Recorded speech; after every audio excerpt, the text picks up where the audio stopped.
going too long. You'll have to fall asleep.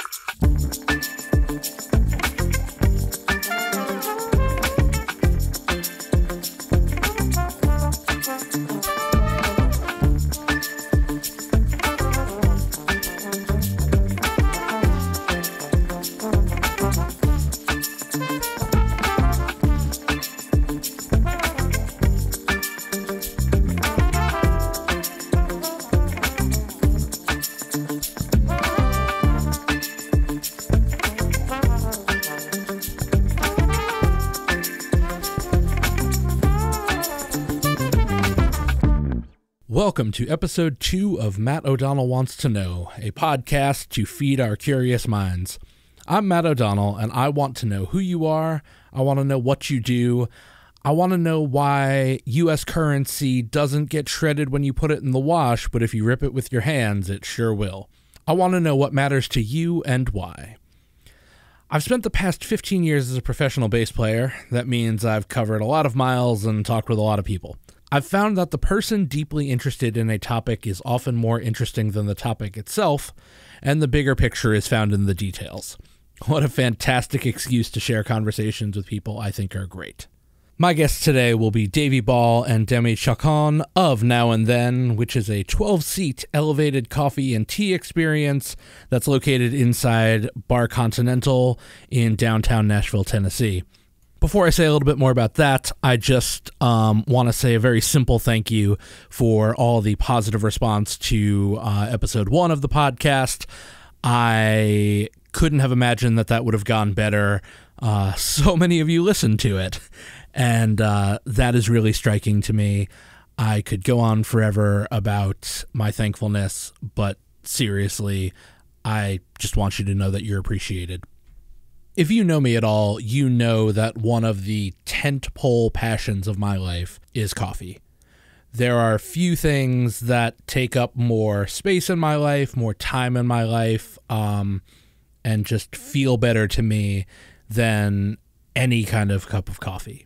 That really goes back as far as being able to remember my mom putting like a couple of teaspoons of coffee in milk for me at night as sort of like a dessert kind of thing because my parents would be having coffee. Then I can fast forward to thinking about the first gigs I ever played, which were in the corner of a coffee bar where I was playing solo bass in exchange for a few bucks of tip money and free coffee. When I was in college, my friends would have thought there was something wrong with me, like a serious illness or crisis in my life, if I weren't carrying a cup of coffee. It became around then like a really distinctive feature of knowing me. When I moved to Nashville, that was right around the time that the specialty coffee bar was becoming a real thing. That is the kind of place that the average person might think of as being somewhere where you're going to get latte art on the top of your cappuccino. It's so much more than that, though. Those are the kind of places that are paying a lot of attention to where the coffee comes from, whether it be anything from what country to what region of the country, or having a relationship with a specific farmer. A lot of times those places are roasting their own coffee, and you're going to hear a lot of talk about what the tasting notes are like for, whatever that's worth to you. For about the past 6 or 7 years, though, I've been really into trying to replicate that experience at home. I own so much coffee equipment now, so much hand pour coffee equipment, and not only am I trying to just recreate the coffee experience of a place like that in my own home, but there's something that is a very ritualistic thing about it. Doing manual coffee pouring feels great to me. It helps center me. It helps give me just good feelings, that dopamine rush that we're all looking for. In a lot of cases, I am definitely now my friend's excessive coffee friend. If you listen to episode 1 of this podcast with Dave Chacon, he mentions being on the road on a tour bus and having friends who could make great coffee, and he was, in fact, talking about me. With that level of focus on coffee in my everyday life, you can only imagine how exciting it was for me to hear that Sean Brock, a chef here in Nashville, announced that he was going to be partnering with a couple who were going to do an elevated coffee experience inside one of his restaurants. That turned out to be Davy and Demi, who you'll hear me talk to in just a second here. I was there on the opening day of their shop. I walked in and could not contain my excitement and wanted to talk about the things I knew.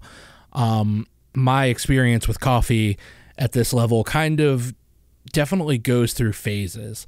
I will be desperately into it, and then I never get away from it, but I feel like it's just a normal part of my day, that there's nothing special about it. And when I met them, I really felt like the next level for me was there.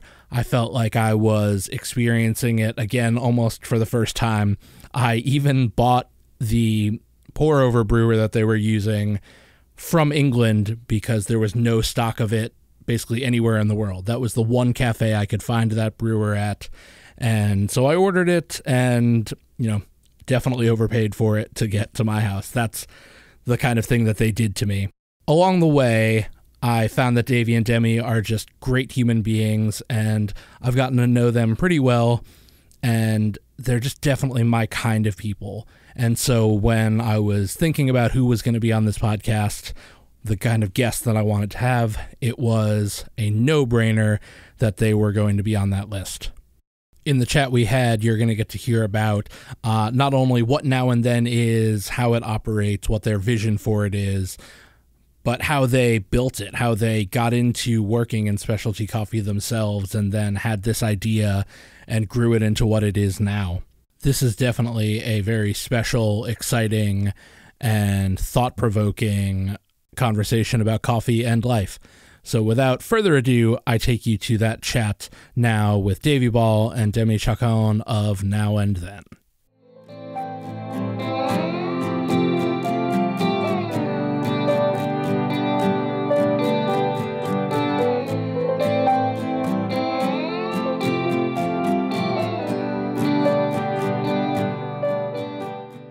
Lighten the mood. This mood is light enough already. Yeah. Which one of you is now and which one of you is then? The amount of times we've gotten this question is... No, but the amount of times we've made the joke, too. Maybe I hate this now because I'm unoriginal. No. I don't know why I thought that it would be original. No, it's not like a ton of people. It's not like every other person. It's just been like a few people here and there. I don't know, man. How deep do we want to take this? Let's go deep. Why not? Yeah, whatever. How much time do we have? I'm probably now because I'm more impulsive. Uh-huh. Actually, yeah, no, you're right. I don't think I've actually really thought about the answer to this, but you're absolutely right. Davy is pretty impulsive. I do stew on things for a long time, too, though. It just depends on what it is. No, absolutely. I think, like, I you understand present that. as just being now, though, because you're stewing and it's all internal.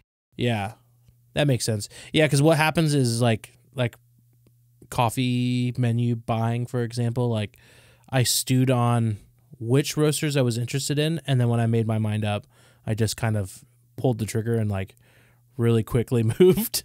I have anxiety, so maybe I'm then like I worry a lot about things that aren't real. I guess that is how listen, I'm married to someone with that exact same problem. And so don't bring Amanda into this. She's beautiful and amazing. I agree.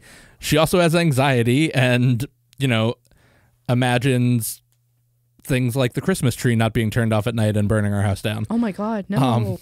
So I'm not going to lie to you, and sometimes I have that same thought and I get really stressed out. Of the Christmas tree? I also get really, and then I get really stressed turn it out off. about our cats eating the Christmas tree. They do. I've seen them do it. And they do it for attention. That's what cats do. Yeah. Well, when we're not home, I'm like, what if he eats the Christmas tree? Yeah, I don't know if they answered your question. That's fine. I don't know that I was looking for a real answer. So lobby pitch what Now and Then is as like a coffee experience. Who starts? You can start. I don't want to interrupt each other. You can start, David. I'll allow you to start. I can say something and then we'll like flesh it out from there. How about that? I guess the question I'm really trying to like get to is I want you to explain now and then in its like uniqueness versus, say, the average high-end coffee shop. Okay, I got this. I would say, well, okay, Now and Then is a 12-seat elevated coffee and tea program that is in a hi-fi bar. It is the mix of a Japanese jazz kisa, which is basically just a listening bar, where they typically do cocktails. But instead of cocktails, we do competition grade coffees, or just unique coffees that you don't typically see every day, and with a more precise execution, I guess. I don't know. Yeah, I think that I think that hits the nail on the head. I think one of our most distinguishing things is the service style. It's a lot more hands-on. We're just having more conversations, and that's kind of like the center of it all. Conversations and just being present and connecting. Like, coffee's cool, and we love coffee. Sure. Even, I would go that far. I love coffee. I hate coffee. Sometimes. Could you imagine? It's a cruel mistress. Truly. Yeah, I think just the service style is the number one thing that is just, we're presenting it in a different way entirely. Okay, so what do you envision the customer experience being like? I think that we just talk to our customers a lot more. We're actually having conversations about coffee. I try my best to make it as much of a safe space as possible, where I know that people are going to come in, and if you're not a coffee person, a lot of those words on the menu are going to be foreign to you. Sure. So I make it clear you're a coffee person, but a lot of those things are going to be like, holy shit, I've never seen these words before. Blah. And so I try to make it very clear that, like, you can ask questions, we can talk about it. And then, it pretty much, like, we're just having conversations. And also your water stays filled, hopefully. Yeah. No one to fill it. Unless it's really busy. Unless it's really busy, in which case, bear with me.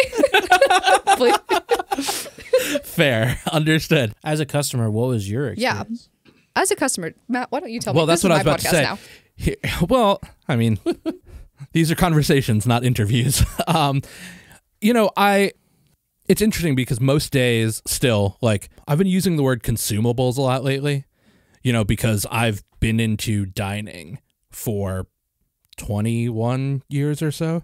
I would say like 21 years ago is around the first time I went to like a great restaurant. Mm-hmm. And by great restaurant, I actually mean Anthony Bourdain's place. Nice. In New York. Like, I was on a choir trip in the 10th grade, and we had like the afternoon off, which is crazy to think about now. Like, especially as we prepare to be parents and things, and I think about stuff, and not to like old man it about it, but I'm like, we were sophomores in high school, and they were just like, okay, now we've seen Phantom of the Opera as the educational part of this field trip. Now just wander around Midtown as sophomores.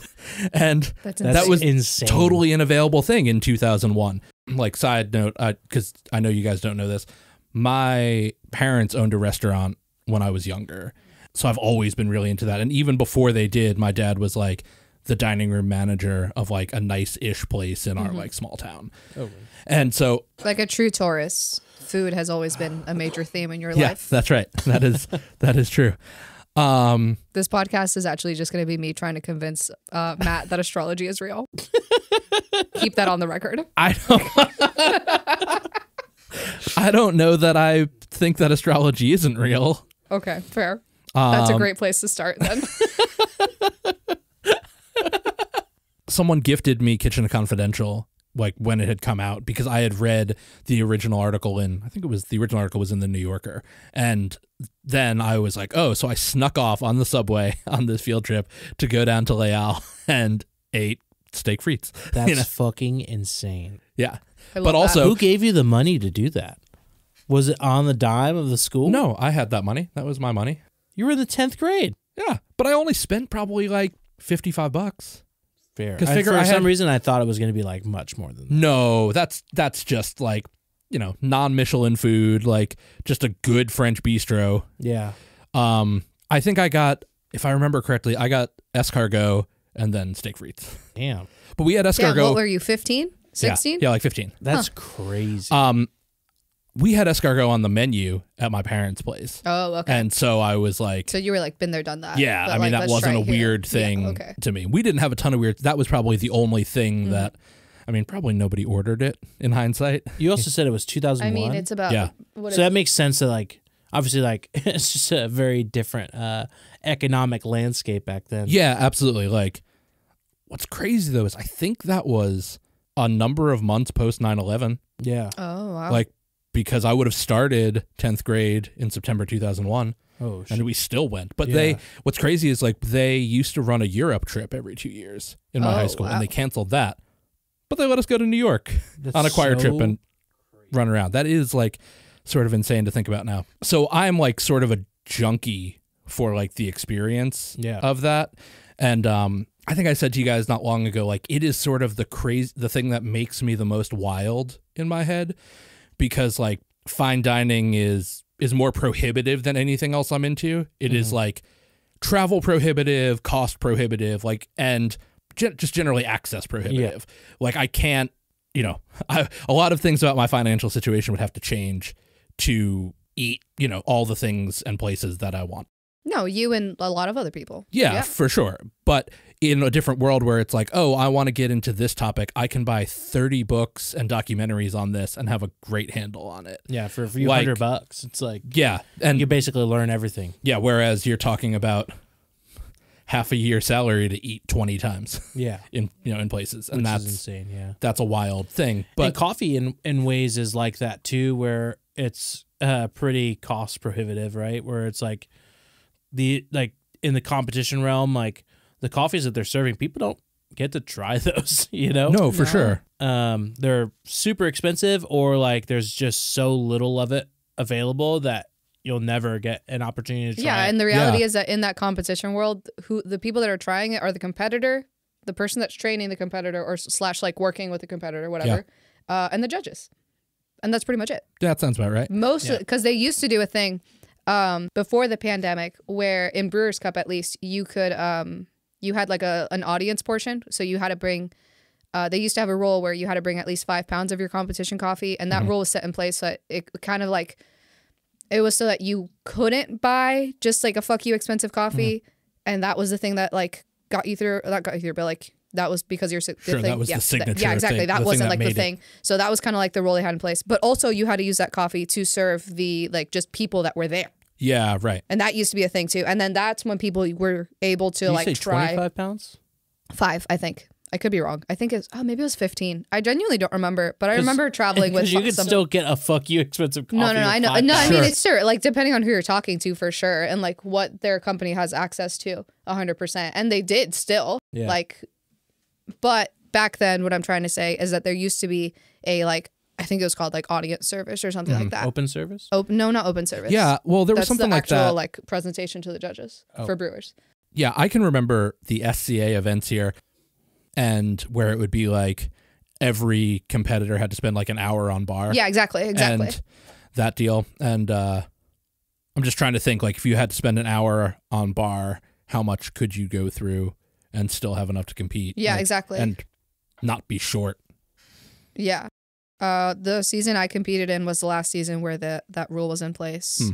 I really don't remember too much, but I think I traveled with 15 pounds of coffee. The roaster I worked with, though, was very generous and gave me a lot of coffee. So I think that maybe I also didn't travel with just the minimum. I think I probably had like a ton more. So I was saying, you were asking me what I think about like the customer experience. And We sidetracked so hard. There's going to be a Yeah. lot of tangents in this. It's just who we are as people. yeah, that's fine. I mean, me too. Like, That's why we get along. I said this to you guys not long ago that like I think that one of the interesting things about Now and Then overall is that every coffee shop for the most part has skewed towards like white, you know, like butcher block wood, like countertops and all this stuff, and everything about Now and Then is dark. You're right in that there isn't too much that is different from like being served if you're like sitting at the bar in a good coffee shop. You know, you're still going to get like for ordering a pour over, like let's just use pour over because Yeah. between the cold coffee and the filter shot deal, like those are just not things that you're getting elsewhere. So that's Yeah. a whole different. But like for a pour over, you know, you're still being presented with a carafe of coffee, a thing to actually drink it out of, and, and that experience.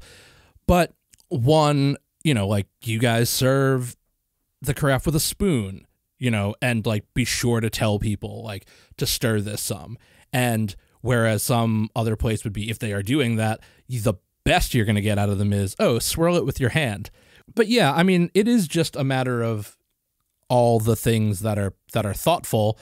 And I guess I could say a number of things, but I also, for the most part, know better, a little bit. That, like, better in what way? All the coffees at the top of this menu are Tim Wendelboe coffees. And so this is serious. Like, how many places in America are you going to drink a Tim Wendelboe coffee? And that list isn't very big at all. Yeah. If you can even figure that out. Yeah. In a real way. And so, like, I'm a little biased in terms of knowing that, like, I mean, as I do and am not proud of, I'm trying to, like, mature out of this. Like, I walked in and went hard. I was like, oh, what's going on here? And all this stuff. And it became like day one. You like, think that wasn't on purpose? on your part or my part? Listen, Both, I can't speak for you, but.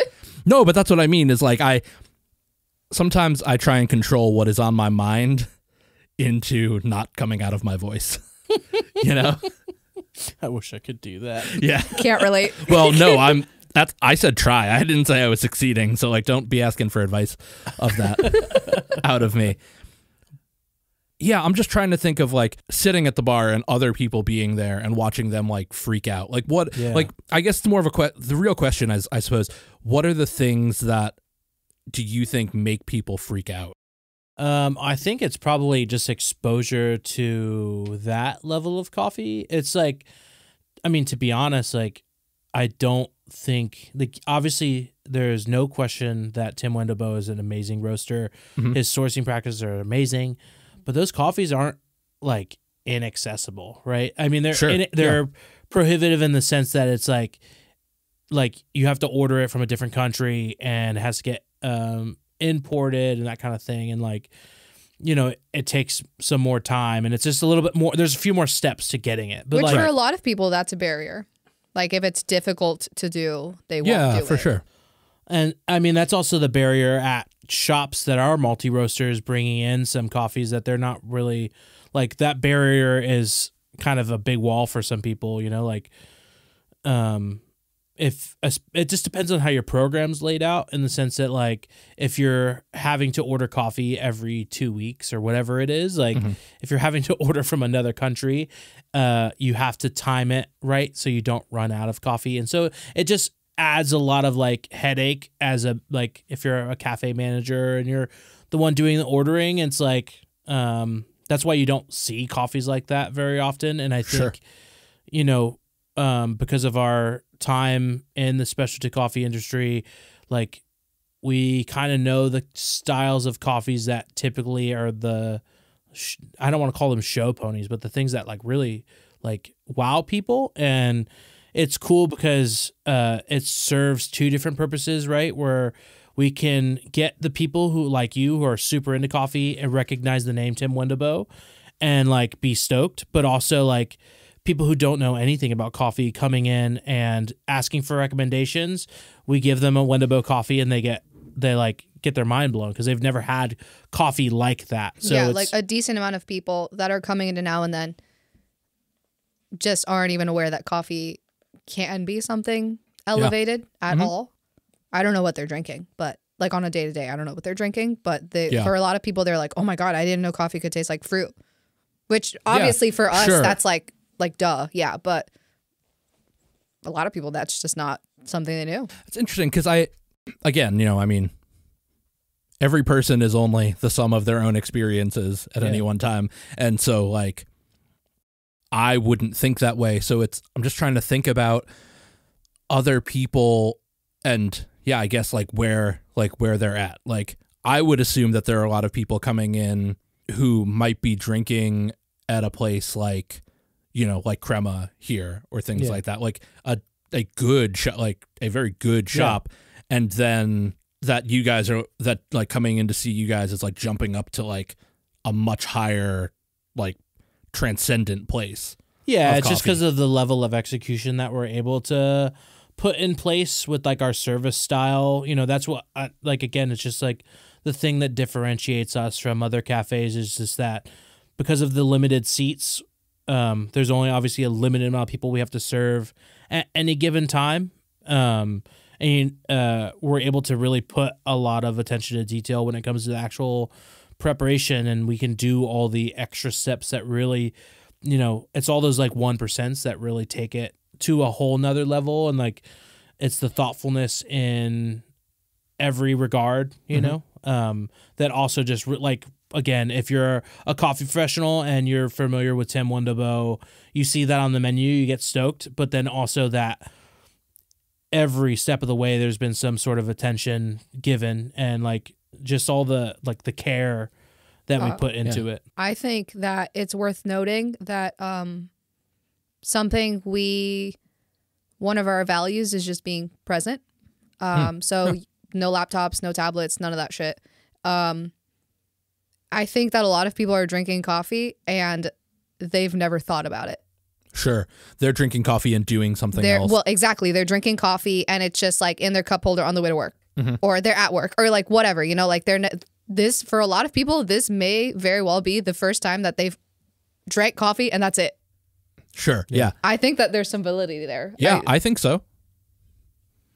I think too, like, you know, the presentation is huge, right? Where like most coffee shops, they're not making you really question what you're getting, you know, like the menu's pretty, like they try to basically offer everything, right? Where it's like you have every typical cafe offering, like a latte or a cappuccino, whatever. All the amounts of milk. You can get, you know, there's like honey or simple syrup, and then, you know, there's nothing wrong with that.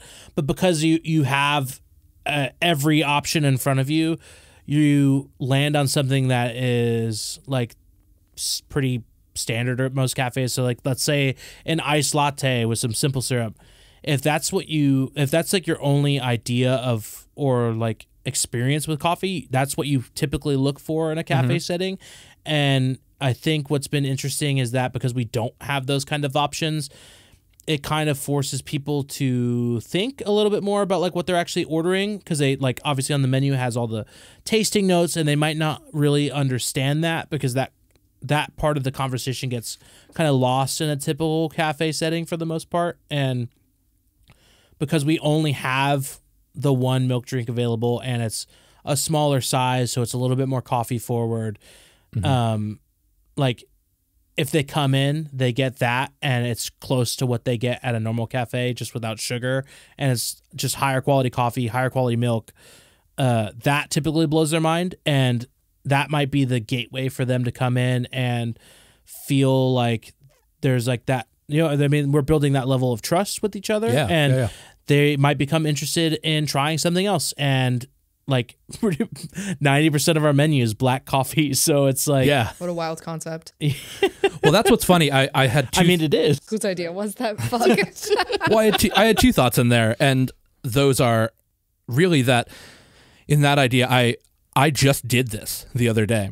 The day you guys had the grinder go down. Oh yeah. And I had a friend in, and you know, she is a milk drink person. Yeah. And me being like, well, what a shitty day to bring her here. Like, I felt so bad. I was like, oh man, I hope she trusts us. Yeah. And she, you know, I mean, Mercury's she trusts me and I trust you. And so it was that, you know, it was that way of being like, hey, get the cold coffee because, you know, this is a creamy, you know, like rich thing, and it will replace some of that thing that you're looking for. And like, you know, I don't think that she loved it like in an over the moon kind of way, but at least the point of being like, this is a person that, you know, almost only ever drinks a slightly sweetened milk-based drink. Yeah. And that she was like, oh no, this is really good. Yeah. You know, like, so you got like halfway on that one for sure, but that is a for sure. That is a tangible experience to me of the thing you're talking about. The thing, like, so, like an adjacent thing that I kind of chalk it up to is like, if you've drank Bud Light your whole life and then you have your first like craft IPA, you know, if you don't have a taste for IPAs when you first have it, you might hate it. You might recognize that it's good quality, but you might not like everything about it. And then Yeah. once you develop a taste for it, you're like, oh shit, like this is good, you know? Yeah. And it's like you start looking past the things that you like. A lot of times people just don't like the hoppiness of IPAs, right? Right. Or like once you work past that and you start really like being able to taste all like the nuance in it, you're like, oh shit, like I get it now, you know, and that clicks. I was just really gonna say, real quick. There's no like follow up to this, but also in talking about like milk based drinks and that the idea that people are often using like sugar and cream as a one.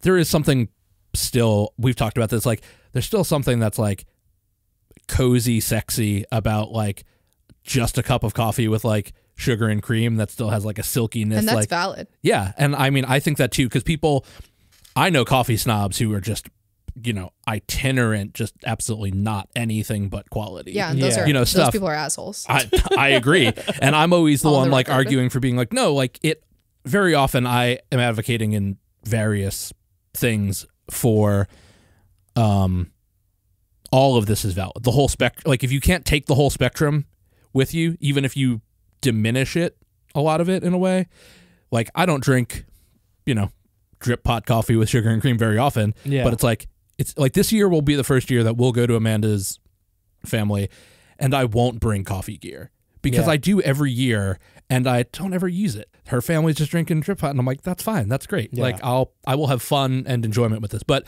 what I was going to say is also that is a masking in a Yeah. lot of ways. And it's like people that drink black Folgers, like medium roast coffee are probably serial killers.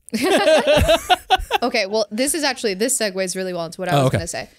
I think that a lot of people approach coffee just with habits. I haven't figured out how to phrase this per se. Habit but and we've- function. Yeah, and we've talked about this before, but a lot of people, I'm basing this off of my like 8 years as a barista. A lot of people will come in and they're like, I'll get a medium coffee, 2 creams, 2 sugars. And because that's what they said, that's the thing that they have said their whole life. Yeah. What is the measurement for 2 Well, creams, first of 2 all, sugars? your barista is not ever going to be using those little tiny like, Yeah, no. I don't even know what they're fucking called. Those little like tiny cups, whatever. Yeah. I personally have never used that. I, as a barista, if you say 2 creams, 2 sugars, I say, you got it. Like for sure. Yeah, Yeah. totally. Smile, turn around and just go, bloop. You can't see podcast people, but I just tilted my wrist a little bit.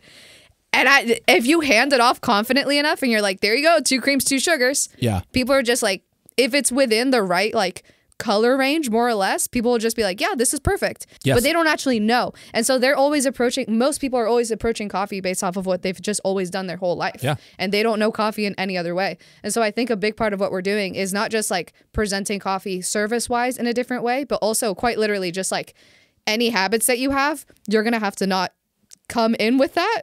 Yeah, to now for and sure. then, like at now and then we're like, yeah, those habits, leave them at the door. Yeah, we kind of already like touched on this where it's like, you know, you look at the, like, again, the typical cafe setting, because our menu doesn't have any of that. It really, like, it's funny because, you know, obviously, like people see now and then online and they might not look at the little menu thing on our Instagram and realize like, oh, they don't have any of the things that I normally get. Honestly, no. Sometimes people will look at the menu and still, because they're coming from their like habits and preconceived notions and whatever, sometimes people will come in.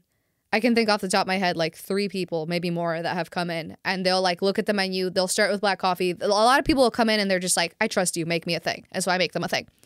And then like there was this one guy that came in and I like tried to guide him through the experience. And the reason I say try is because he just was not open. He didn't realize. He just like, it was weird. And I was like, oh, let me walk you through the menu.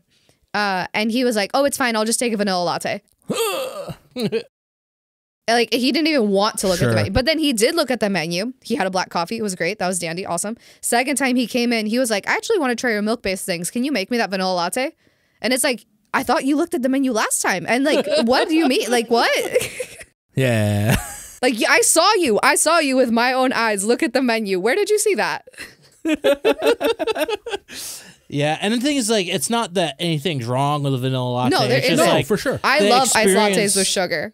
Like, just for the record. Oh, yeah. And it's funny that you said about like the habits of like 2 sugars, 2 creams. And I was thinking about like, you know, especially as someone who's from the Northeast, I still fuck with a giant ass Dunkin' Donuts iced coffee. But like, Vile. That's pretty foul. But well, but that is like a thing of being like, okay, I know because that is an automatic dispensing sugar and cream scenario. Oh, and yeah. so like, I got definitely know. sidetrack to this. When Dunkin' Donuts first got oat milk, Oh my God, I remember this. oh no. That's just, I was like very I curious. forgot we did this.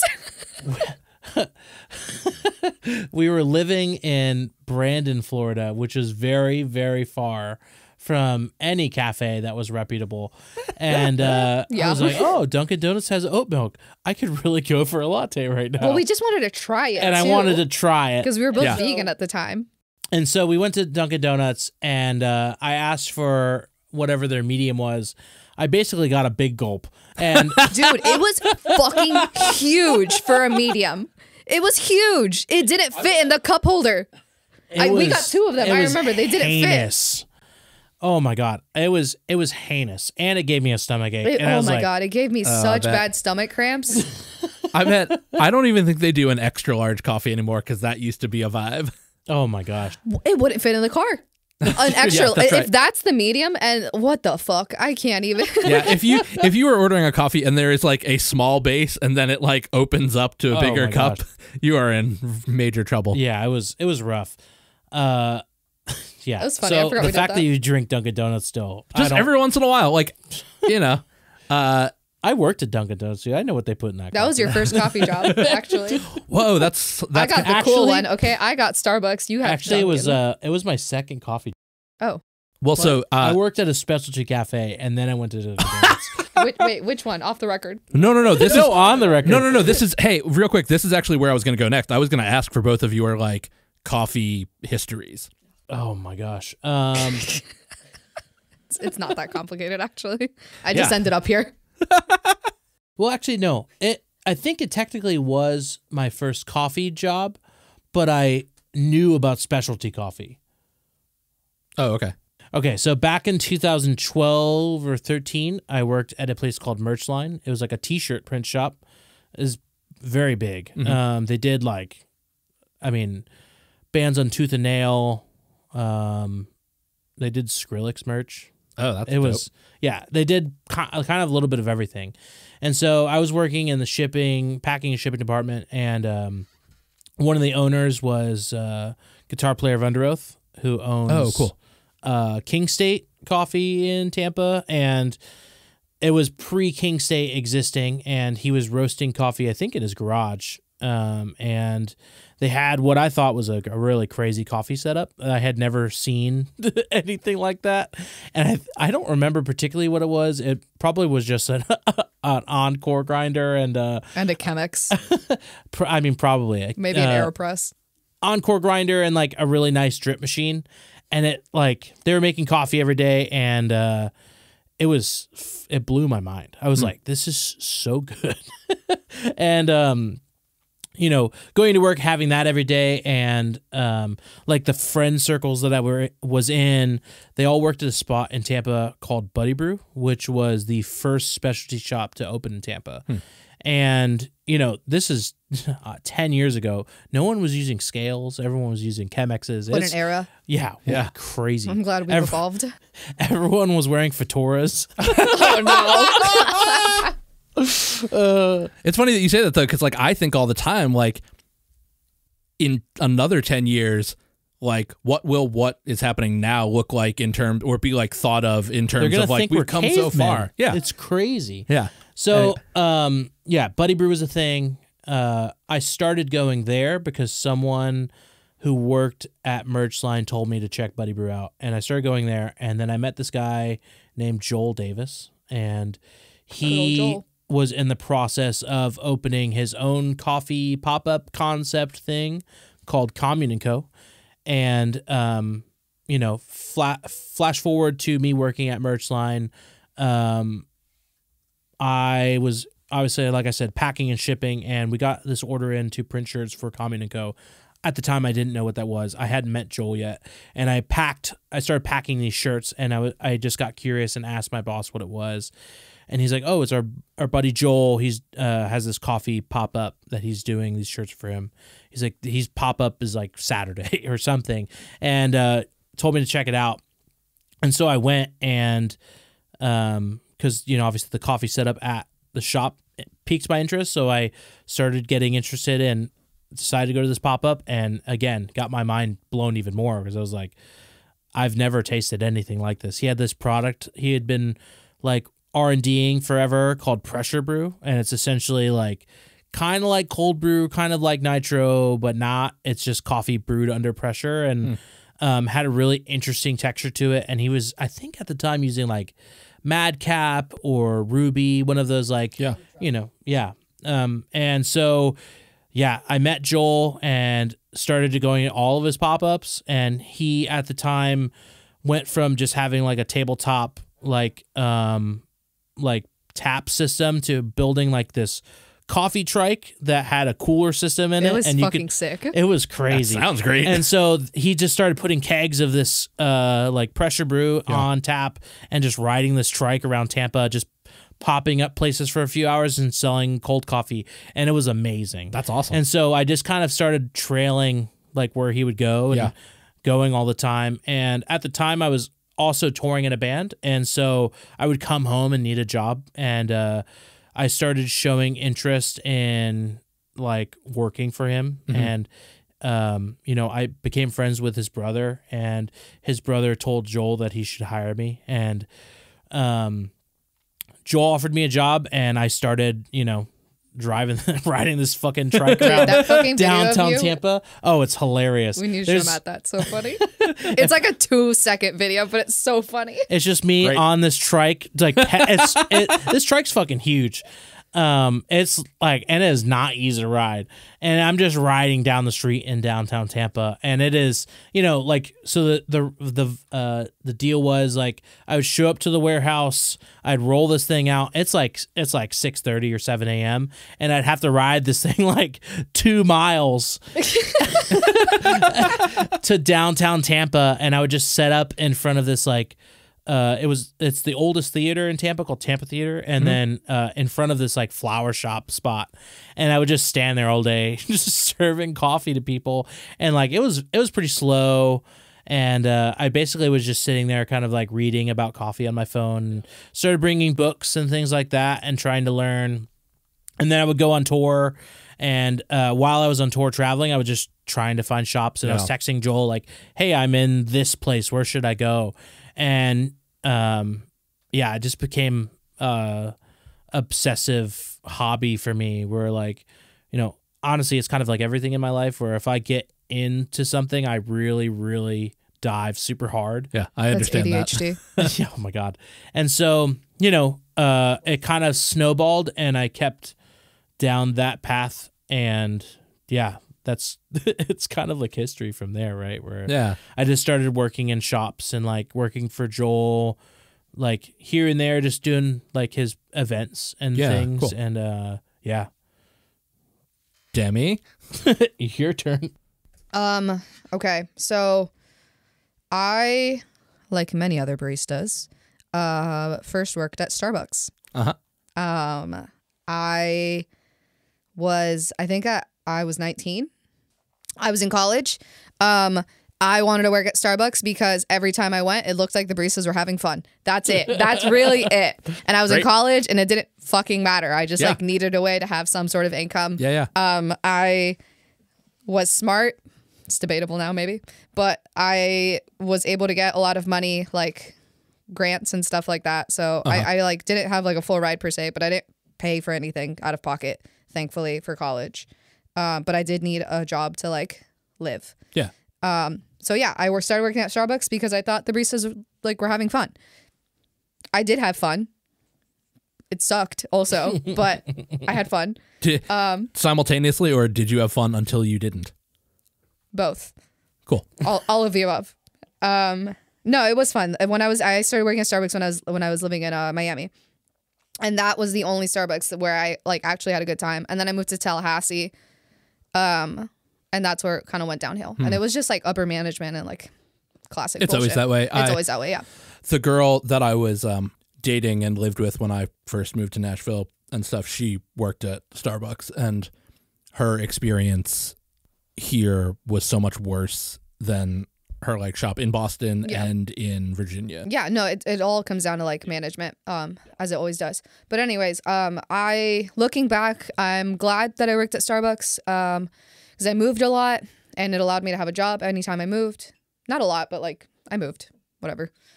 And it allowed me to have a job, which is sick. I also have like corporate experience, I guess, which Davey doesn't really have corporate experience.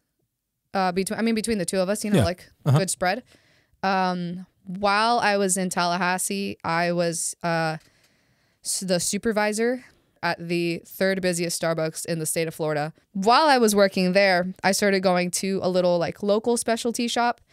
I didn't really have an idea of what specialty was, but when I got the job at Starbucks, I was young and like I lived in Miami, there's such a deep-rooted coffee culture there that while there are specialty shops that exist there, they just weren't on my radar because I don't know, I was just like young and it wasn't a thing. Yeah, of course. Yeah, so in Tallahassee, I started going to like a little specialty shop. It's called Lucky Goat. I remember I would drink cold brew.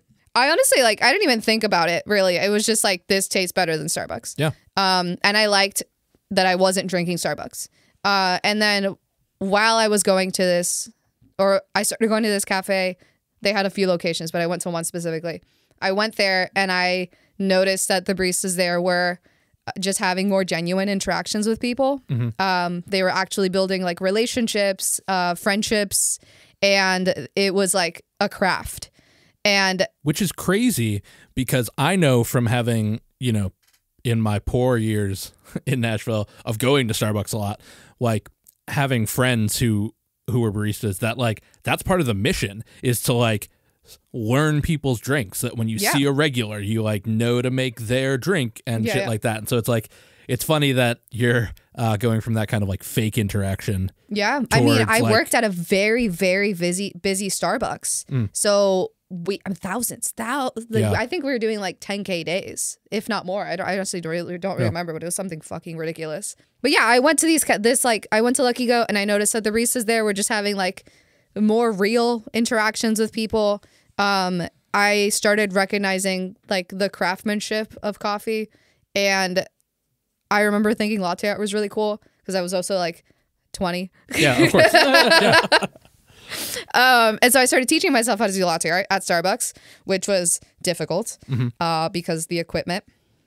But I taught myself by just watching videos on Instagram of just baristas doing latte art. And so I would just pay attention to how they were pouring and like whatever went from there. I've seen pictures. It's very impressive what she did at Starbucks. I mean, like given the equipment, sure. Yeah. Looking back, it's a like little 3-stack. Yeah, I did God. I think I did like a swan. It was fugly as hell, but it was no, you did the ugly duckling. You didn't do a swan at all. I did the ugly duckling. Anyways, I remember getting not necessarily in trouble, but like a slap on the wrist because I was doing lart and latte art. For those of you that don't know, I've never heard that. That's incredible. I've said that a lot. What do you mean?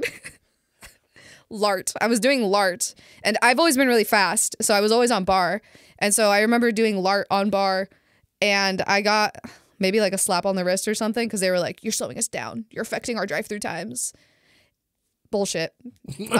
Especially because all that shit is measurable. So yeah, like, no, 100%. You could have like just looked for so at many the reasons, timestamps and been like, for so many reasons, that was bullshit. Yeah. But anyways, I eventually got a job at a Lucky Goat. But the Lucky Goat I got a job at was a franchise of Lucky Goat. So it was owned by a different guy. His name's Bob.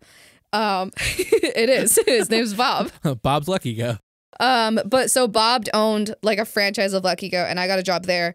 And before I got the job there, I lived like a few blocks away from that location, so I would just go.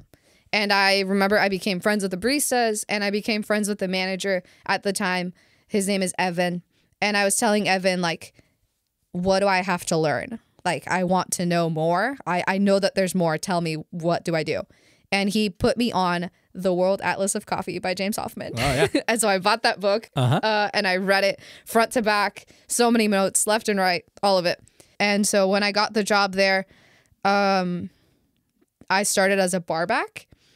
So I what does a barback at a take coffee shop orders do? and pull the tap for cold brew and drip coffee, and that's it. Essentially, I just like couldn't touch your espresso machine. Oh, cool. Yeah. Yeah. As a barback, I just couldn't touch the espresso machine. It's a lot of dishes, a lot of just like cold brew and drip and taking orders. I was like trained, whatever. I did really well. Essentially, the guy that trained me, his name's Ben. I knew everything already. So he had a hard time training me. And so he started doing little tests for me. And he would do like triangulations. So he would present me with 3 different cups of coffee, and one of them was different. And that was a lot of fun for me. I was really good at it, and it was just a lot of fun. I just dove really hard into specialty coffee. I think I became the lead barista, I don't know, man, like within 6 months, maybe less, maybe more, something like that. Definitely within a year. And then about 6 months after starting at that specialty shop, I got pretty good at latte art pretty quickly. And then I stopped caring about it.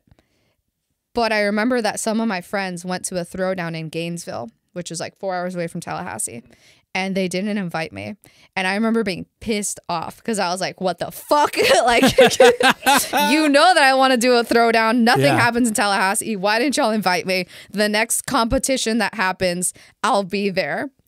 And then very mysteriously, a poster for something called the Barista League appeared on the bulletin board at the cafe I worked at. And I'm a person of my word. So I said, looks like a competition. I'm doing it. And so I signed up. I signed up with my coworker / friend. Her name is Michael, because you need a partner to compete in this. I didn't realize that I had accidentally signed us up for a national competition. I didn't realize until after they started announcing who else was competing. So I had to Google like people, and I started realizing like, oh fuck, these are big dick people. Like, what the fuck did I do? I haven't even been in specialty coffee for a year. That's insane. I just got here. You fucked around and we're about to find out. Yeah, no, and find out I did. We trade our asses off, because I'll be fucking damned if I'm gonna be a fool. Like, I wasn't gonna be made a fool. I was not. So I trained my fucking ass off. I was just religiously studying the SCA wheel, tasting things left and right, like everything I could. And then we drove 8 hours to Greenville, South Carolina for the competition. And the whole drive up, we were just joking about how like, oh, we're going to make fools of ourselves. Like, this is going to be so embarrassing, but there's an open bar. So let's just make friends. Yeah. I had just turned 21 too. And so I was like, yeah, let's just make some friends. Fuck it. Long story short, got very drunk, but also won. Oh. Yeah. Cool. Yeah. We also won. And then we ended up taking second place nationally, because it was 3 competitions across the country. Oh, cool. So yeah, I took second place is. Also that was like, Oh, yeah. I don't think I had even competed in a throwdown prior to that. Anyways, after that, came home to Tallahassee, and Evan, who was no longer working there, but Evan was just like, oh, that's really cool that y'all did that. Does that qualify you for like the US Barista Championship? And I was like, what's that? The what? I was like, what? Because after that, I was like, oh, fuck, I like winning. This is great. I've always been very competitive.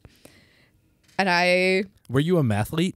No. Oh. No, but I was very good at math. Not so much nowadays, but I used to be very good. Math.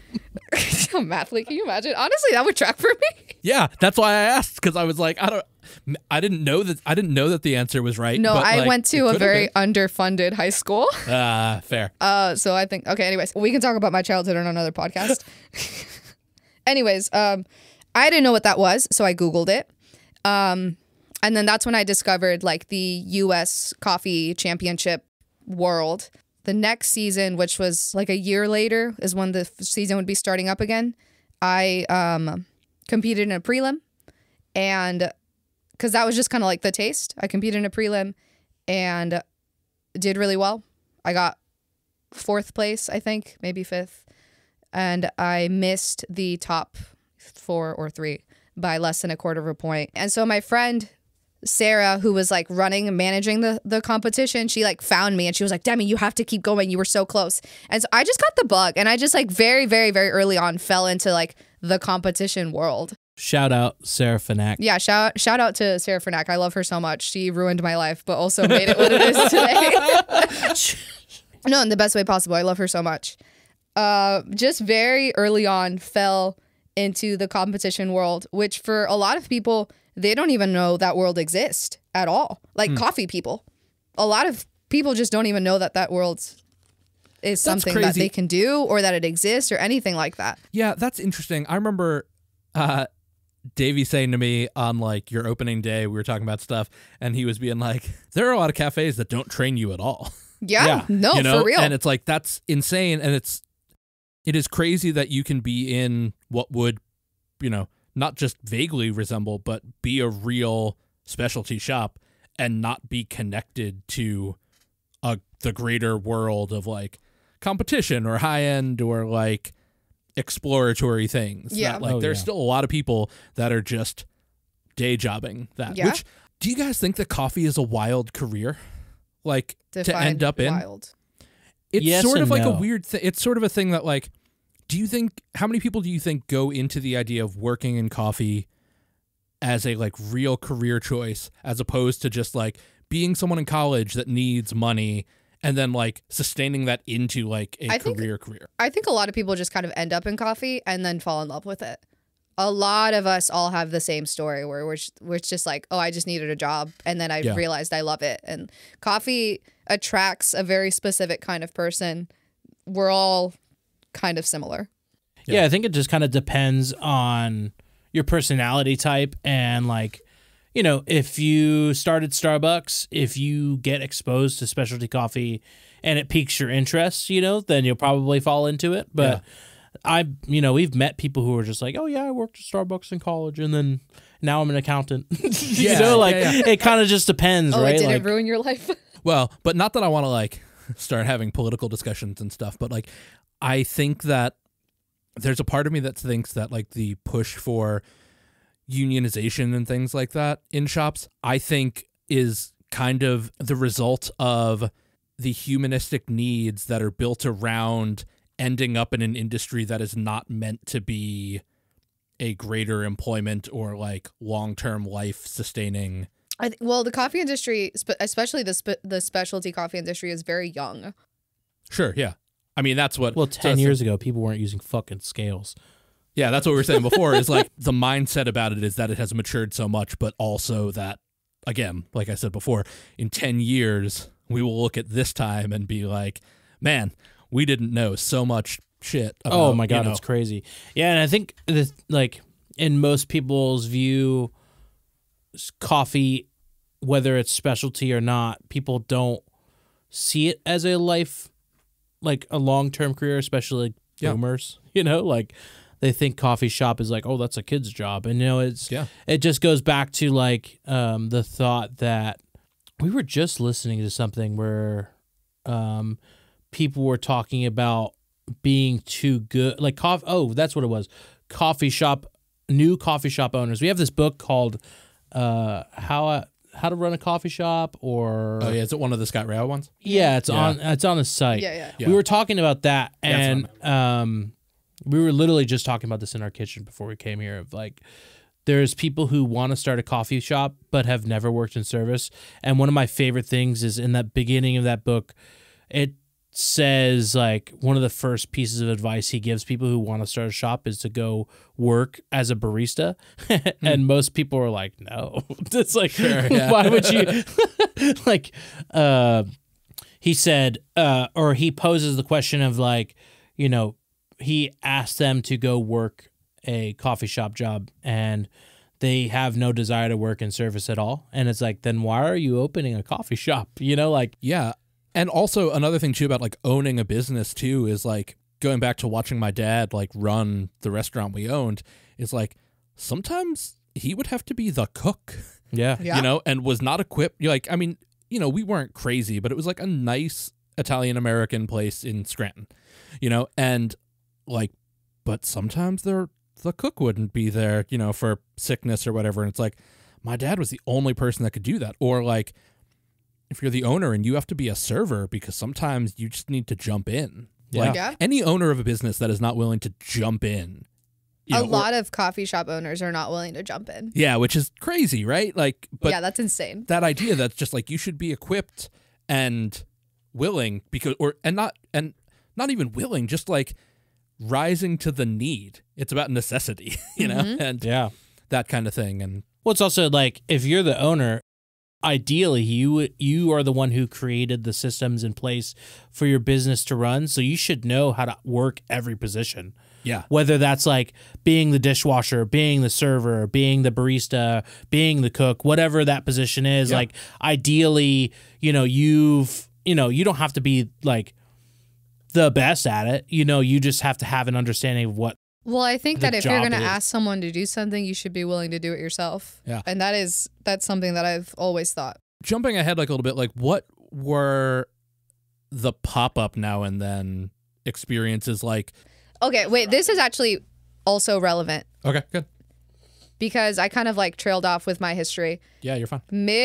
Early competition season, I moved to Tampa. Mhm. I left Tallahassee and I moved to Tampa because I knew that competing would cost me an arm and a leg. Uh-huh. I wanted to leave Tallahassee already as is, but like I was the assistant manager / lead barista at the shop at Paper Fox. Yeah. So that lucky got rebranded into Paper Fox. And I took leadership really seriously. And I knew that if I was competing, it would consume me and I wouldn't be able to be as present in that role. So that's a huge part of the reason why I left as well. And when I went to Tampa, I thought Tampa, large city, many cafes, there must be like a coffee community. I couldn't have been more wrong. And so I was competing and like going out and brushing shoulders with literally like the top coffee professionals of the world, right? I got training through Glitter Cat, which literally was like #1 coffee professionals of the world were giving me training. And so awesome. I was leaving town and just like doing this really cool shit and then coming home and like no one knew what I was doing. No one cared. And so contributed very heavily to burnout. Yeah. I also worked at cafes where like I remember asking for sponsorship at the first cafe I worked at, and I don't even think that they read the fucking thing that I wrote up for them. Like, I don't Probably even think not. that. And oh my god, I don't even think they read it. But yeah, super It's burnt not out. funny, but it also is kind of Yeah. funny. I mean, I it's funny looking back, but like in the moment, I remember being really upset. Anyways, we're sitting on the couch. We're both super burnt out. We met through coffee, and we just like we have a lot of the same values and energy, and like that's why we're here together now. We were both very burnt out, and so we wanted to do something different. Yeah, so it was October of 2021. We were sitting on the couch, and I was just thinking to myself, I'm like, why don't we just start our own coffee thing? Like, what's stopping us really from just like shaking shit up and doing things in our own way and being our own boss?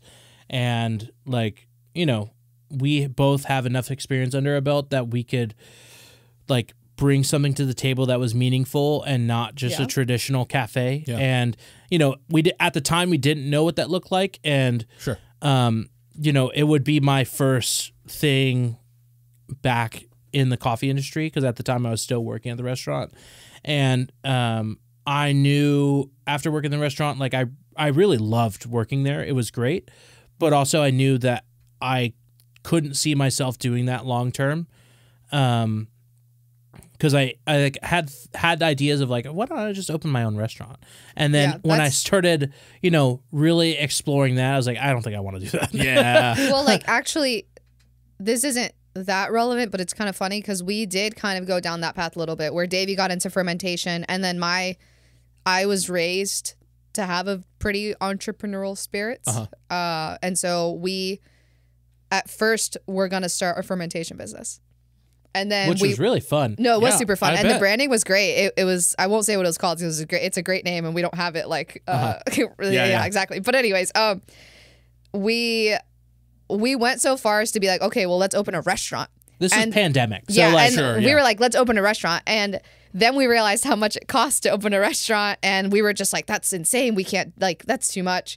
And then after all that, Also, we neither of finally us had ever worked in a restaurant. Yeah, I have not. Exactly. And so after all that is when we realized, oh, wait, we can start something with coffee. Hold on. Like, we both have a lot of experience in that thing. Why don't we just do that? Yeah, it's funny because the fermentation business was like, during pandemic, I had bought a bunch of fermentation books, like the Noma Guide to Fermentation, and I found it so intriguing. Like, I made like the first ferment I had ever made was a hot sauce. I bought like a fuck ton of Fresno chilies and some habaneros, and I literally like balls to the wall, like no idea what I was doing. I had just thrown it in a jar, didn't have a scale at home, so it's like, okay, just a couple tablespoons of salt, and I used iodized salt. Oh, no. Oh my god. That hot sauce is probably still in our fridge. I think it is. I think that you're like, you've been holding on to it. It's years. It's like radioactive red. Dude, it's crazy. It smells amazing. So it was Fresno chilies and habaneros, and threw that shit on a jar at my mom's house. It started growing calm yeast on top, and I was like, is this mold? What is going on? And so I had the advantageous idea of like, damn, so fast forward like 3 or 4 weeks of that ferment going, and it ended up tasting amazing, and I was like, oh shit, this is good. And wait, what is it that they say? And I think you should leave. It's simply too good. I have to figure I really need to figure out how to make money off this. It's simply too good. That was us with our fermentation business. So I made this hot sauce, and pandemic, obviously no one was working, and I needed to make money. I had bills, and so I was like, I'm just going to start selling some hot sauce and some pickles and things like that. And I put up like a post of like, hey, I'm making some ferments, like trying to sell to my friends. And I sold way too much. Oh my God. I like a lot of people. It was like, I had like 60 orders, and I was like, how am I going to do this? This is my home kitchen. Like I can't do this. And I wasn't able to, like, I ended up not taking money for most of those orders. I had made like 12. It's like I was like, this is like too much. Yeah, fermentation storage is just like the prohibitive thing towards like. I tried. I really gave it a college try, dude. I went to Home Depot and I bought like these like 2x6 like pieces of wood, and I bought some like wall mounts, and I made these shelves in my mom's house. And I was like putting ferments on the wall, and I just literally could not keep up. It was insane. And I basically was like, okay, I could probably actually make some real money off of this. And everything started opening up again. And so I created this whole branding, because like my background is like graphic design. Yeah. And I was like, this would be really fun if I could try to do something new, in the sense that Tampa wasn't really doing ferments like this, but I was thinking, what if I worked with local restaurants and I tried to create ferments specifically for them to serve, like, if a restaurant was like, hey, we need a hot sauce that's this, I could create that for them and then use the byproducts also in the restaurant, where it's like a hot sauce again is like, okay, I ferment these Fresno chilies, and then I take the leftover like pulp and I dehydrate it and turn that into a seasoning. And it's like, just getting weird with it. Yeah, just like really like trying to make a sustainable business. And it was really fun. But then I, like trying to scale it, it was like, okay, I can't do this. Like, and it just wasn't fun anymore. Like I started making sauerkraut and things like that for some friends. And I was like, if I have to make 50 gallons of sauerkraut, I'm going to want to die. I know. I've only ever really done like kimchis and sauerkrauts in terms of ferments, and like that in and of itself is like enough to. It's a whole thing. Yeah. And it's like, I want to keep my interest in this alive. Like if I try to make money off of this, it's not going to be fun anymore. Well, we realized, one, it was really expensive. So that kind of escalated into like the restaurant idea, whatever. And we realized, one, it's really expensive. And then while we were still kind of like jarring and stuff, we realized this is just really fucking boring. Yeah. And we don't want to do something that's Well, boring. you make 10 gallons of sauerkraut, and then if it doesn't go correct, you just wasted a bunch of money. Yeah. And it's a lot it just was waiting, literally and like it's boring. it's literally like this money's coming out of our own pocket, and Yeah, right, of course. we don't have enough experience in this to like actually execute at the level we're supposed to if we're gonna actually make money off this. Yeah. And it was just like most things, like I was That's just never very stopped a lot of people. I was but just it very stopped naive, us. and also like just had the really quick realization of like, oh, this is gonna kill the fun if I try to make money off this. Yeah. Demi, to what you just said though about like that wouldn't stop most people, but it stopped you. But like that is the thing that is like the through line of like that thing towards like where you are at the present. Yeah. Oh of yeah. being, We've talked about this, but we won't do something unless we know that we can do it very well. Yeah. Right. Exactly. Yeah. And so we took the fermentation idea, took it to the backyard, and shot it, and It survived, but it's not in the same form at all. It'll eventually be relevant again soon. it survived in the sense that I want to just do it for fun, for friends, and at my house, and not in large volumes. Yeah. Right. But anyways, so after that, it had been a couple years, and we were sitting on the couch and thought, like, why don't we just start our own coffee business? Like, we could probably do this in a way that people aren't doing it here, and we could probably actually make a meaningful contribution to the coffee community in the sense that, the things that we wanted in coffee didn't exist in Tampa.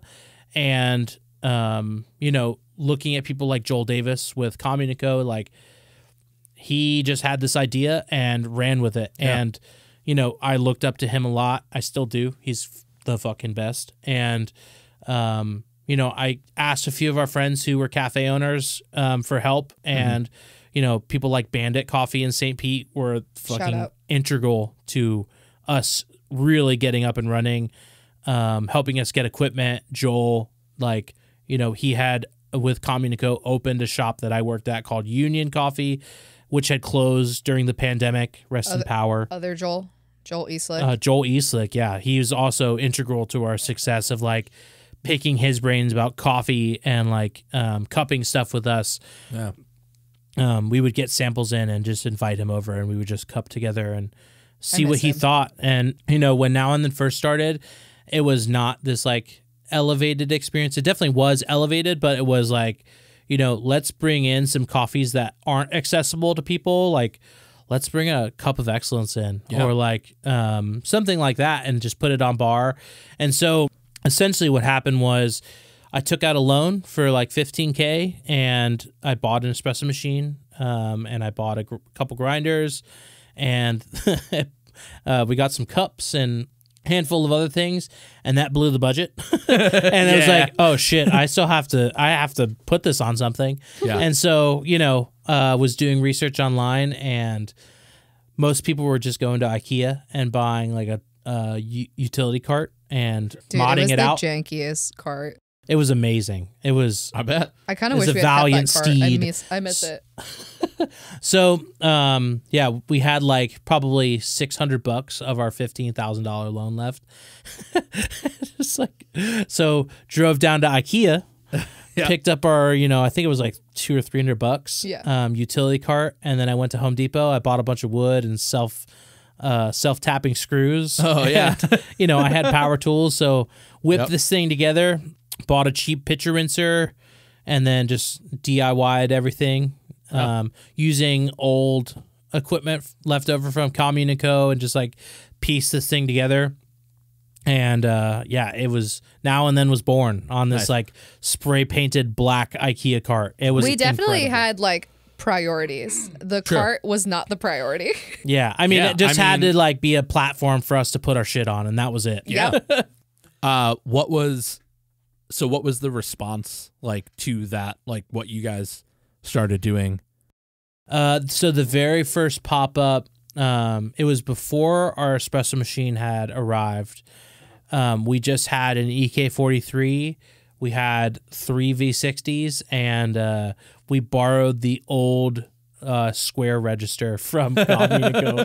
And you know, we had announced it, and people were stoked. And at first I thought people were gonna kind of like, you know, like weren't gonna really care, but I mean, there was the very first post, like people were stoked because we had a date to what we were doing. You know, that's like great. we announced. We the also pop-up. went around town and just like told all our friends and like It's like, oh, we're doing this thing, and and people were excited for us. we don't know what it looks like, but we're doing it, and we gained a little bit of a following. Very first pop up, I don't remember. I think it was February 10th or 13th of 2022. February 12th. I remember because I looked up the birth chart. I knew it was somewhere around there. It was. I remember because I specifically wanted Now and Then to be an Aquarius. Oh my God. So we were like, we lived right down the street from a bottle shop called Jug and Bottle. Yep, a bottle Great. shop. Yep. They sold natural wine. There was a vegan restaurant in there called 3 Dash. Shout out. And they had like this bar area, and it was like one of the first places Joel had done a pop-up, and I was like, this would be kind of perfect because all of our friends go here to buy beer and wine. And Yeah, it was like it is a spot. Like they had an outdoor patio area, and I was like, this would be perfect. So we just pop up on the bar, people can sit and have coffee, and it'll be chill, and parking was pretty cool, and you know, let's just see how it goes. Yeah. So we like previously was really close friends with Tanner over at Hex, and you know, they were the Still first are. coffee. Yeah, he's the homie. Ordered some coffee from him, and yeah, let her rip. Awesome. So it was just a pour over pop up. Yeah. Yeah. We had pour overs, and cold steep tea. cold steep tea. We had a couple tea options, and then I think we had cold brew too. Well, yeah, we had like your cold coffee recipe, whatever. But I don't remember. Did we even do cold coffee? Yeah. Well, whatever. It was pretty mostly sure. like a pour over pop up. Yeah. Before we quote unquote opened, a bunch of our friends were lined up. We had like 20 was people in crazy. line. It was That's awesome. insane. So we were starting at so much support just right off the bat. well, we opened the doors. No one was outside, and then within like 3 or 4 minutes, there was like a very large line. And for 4 hours, we got fucked. So because I competed in Brewers Cup, I'm capable of making multiple pour overs at the same time. Yeah, sure. And that I did for like 4 hours straight. All I did was make pour overs. It was That's crazy. incredible. It we was sold out. insane. It was sick. It's awesome. And I was like, oh shit, like this is something viable. Like we made an, like, you know, it wasn't a crazy amount of money. It was like $1,000, but like, Yeah. you know, to do one pop up, make $1,000, and you know, Just like, grow, you know? Yeah, for sure. We still worked full-time jobs. Now and then was just something that we did on the weekends once a month. And made some extra Yeah, just some like a little bit of fuck you money and Well, Yes, at first like- we didn't pay ourselves. At first we just put everything right back Oh, into Now sure. and Then. Yeah, of course. And the then only after, money we took for ourselves is after a pop up, we would go buy ourselves dinner. Yeah, we would always go to this Indian restaurant called Curry Leaves. Shout awesome. out. Love Curry Leaves. But everything else, like the money all went into Now and Then. And then after like a handful of pop-ups, I looked at Davey and I was like, hey, we should start paying ourselves because we can. yeah, sure. Yeah, so that was the very first Now and Then pop up, was just a pour over bar. Yeah. And you know, initially we actually weren't gonna offer pour overs because it was just the two of us, and it's like if we got busy, like Espresso and batch brews, baby. Like, yeah. So we didn't even have batch brew; it was only espresso, and so yeah, that was the first Now and Then pop up, and then the next one we got offered to just pop up at this like food fest, and Oh my God, yeah. so we just had cold brew and cold coffee, and we were just set up outside, and it was fine. You know, it wasn't the best thing in the world. And I told Demi, I was like, I never will pop up outside again. It's just not going to happen because I'm not going to buy these like expensive coffees and serve them in a mediocre way. Like, Well, it was just like an opportunity and we didn't really know what we were doing. So we Yeah. took the opportunity and pretty immediately we realized this fucking sucks. We don't want to do this. No, and I mean, I understand that. Like, I am the kind of like person who I wish I could like jump into things like that without like laying out the plan so distinctly. Like that is what you did is the way to go. You did the thing that is more supposed to be like, oh, let's do this, and then if it's fucked up, let's not do that again. Yeah. You know, instead of being like, like anticipating problems, like that for most people isn't going to create growth and realization. No, I remember being like under this fucking like tent sweating so much because it's so hot and because it's Florida. And just like Davey and I looking at each other, we're mid-fest and we're just like, we're never doing this again. This is not it. Like, this is just like it wasn't even a problem with the fest. It was fine. The fest was fine. It was just the fact that like people don't value what we do, and because we're just like a coffee pop-up under a tent. Yeah, I think that maybe at this point we hadn't even fully fleshed out what we wanted, but like subconsciously we just both knew that this just wasn't it. This was, and then we just never did anything like that ever again. Yeah, and so then, you know, fast forward like a month or two after that pop-up, we hadn't had a pop-up in the books yet because our espresso machine wasn't there. Finally got it and built the janky IKEA cart, and we like got everything together, created a new menu, and was like, okay, going forward, now and then was going to be an espresso and tea bar, and we're only going to do espresso. We're going to focus on this one thing and just like take it as far as we possibly can. And so that's what we did. We were just running a GS3 manual paddle, which is still what we have now. We had a Malkonig E80, and then we had the EK, but we didn't like power because of power restrictions. We didn't use it, and we didn't have drip coffee or anything either. We just had cold steep tea, hot teas, and then full espresso bar. And it was just me and Demi. And so she would work the register and then I would work bar because she is much better at talking to people than I am. Because I have a Mercury in Virgo. It's actually because you worked at Starbucks, but that too. That. Really good with customer service. And so the very first espresso pop-up, it was at Jug and Bottle again. And it was crazy. Like we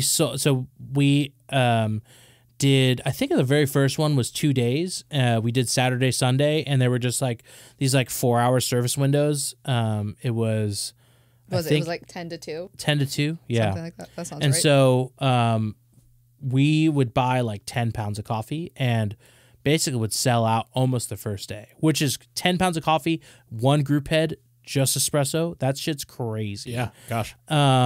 And yeah, it was like the menu, it wasn't like, I won't say it's similar to what we have now because it's not, but it was definitely elevated, right? Where it was just like, okay, espresso, 2 sizes of espresso and milk, and then espresso and water. So it was Americano. Yeah. And then you could do cold espresso and milk. And then we had all of our tea options, a little like pretty different than what we have now. But yeah, it was just like, we were doing smaller sizes. It was kind of similar to like a European style cafe. So like it was only 6 and 8 ounce espresso and milk. Yeah. And then, which that alone was like, that was so crazy that we didn't offer a larger beverage. Sure. Yeah. And so it went really well because we were like every month it was a new roaster and we were just buying, 10 pounds of everything and ripping through it. And we were selling out every single pop-up. It was crazy. That's awesome. Most of the time we would, I think there was like maybe once where we sold out fully on Saturday, but we would sell through like 80% of the coffee we had on Saturday and then just the next day go 10 until sell out. So sometimes we would sell out within an hour. In like an hour of opening. Yeah, which is crazy. And then, like the only thing we ever really have left over is retail. And then I would just post that on our Instagram and then it would get sold out. Yeah. But to people who couldn't make it. And so it was going really well and we felt like we were really onto something. in the sense of like elevating like coffee, like not really service because it was a pop-up, but Sure, like yeah. elevating the coffee experience in the sense that like smaller drinks and making it more coffee forward.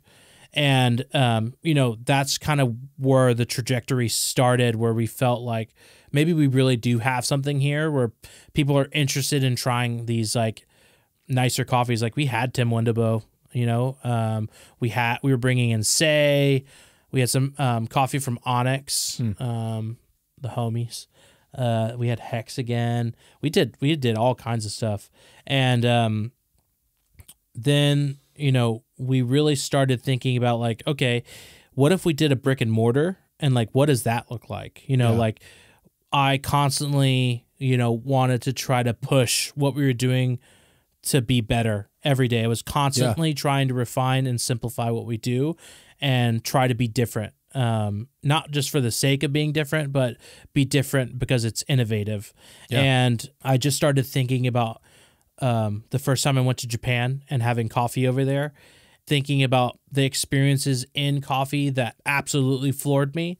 One particular instance that I always think about is in a previous life, I used to tour in a band full time, and I was in Seattle, and I was a hired gun on this like indie tour, and I was just, you know, had the like bunch of free time that day, and so I was just Ubering around Seattle, and I Ubered to La Marzocco Cafe, rest in power. Oh God, yeah, And, rest in power.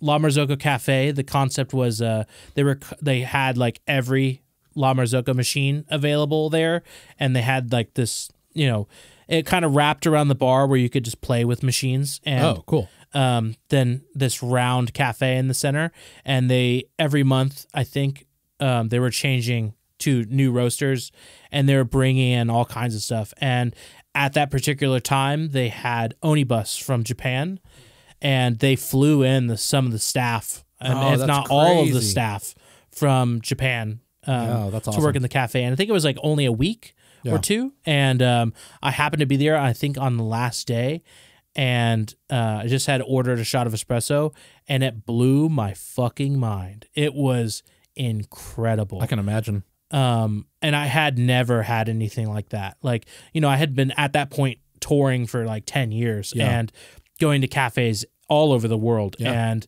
it absolutely floored me. I couldn't wrap my mind around how they got it to taste the way they did. And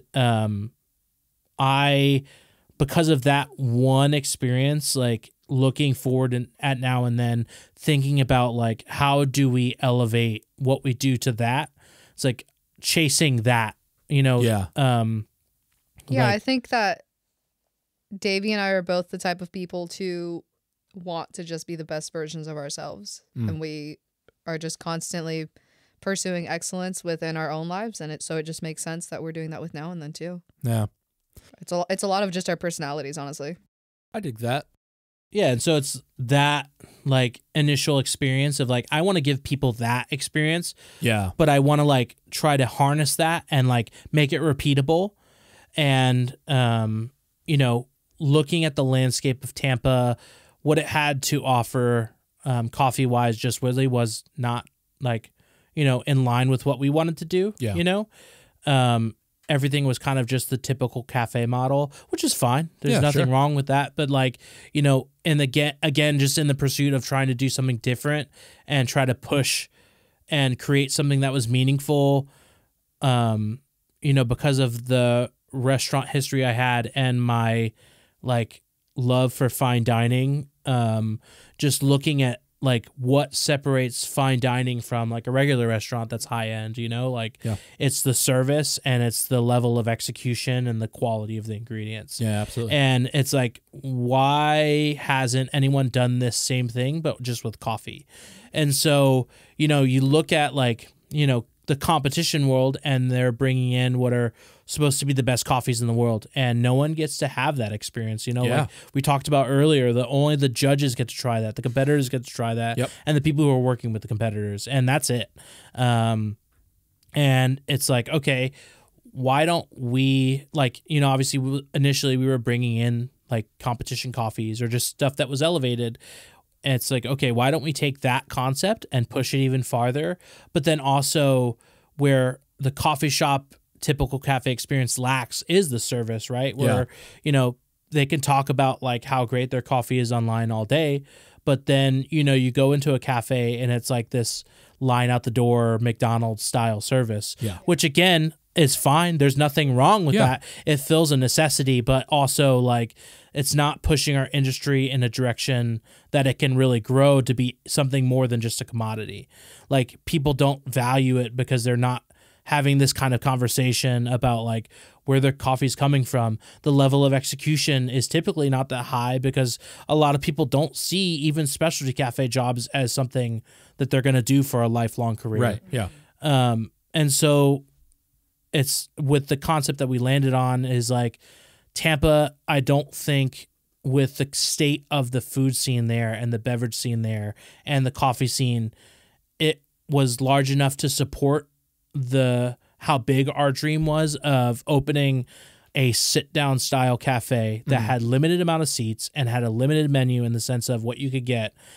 You know, like it's just thinking of how people would respond to that. You know, like you wouldn't go into a fine dining restaurant and ask for salt and pepper. Sure. You know, it's you're going there because you trust the chef is going to execute at a high level.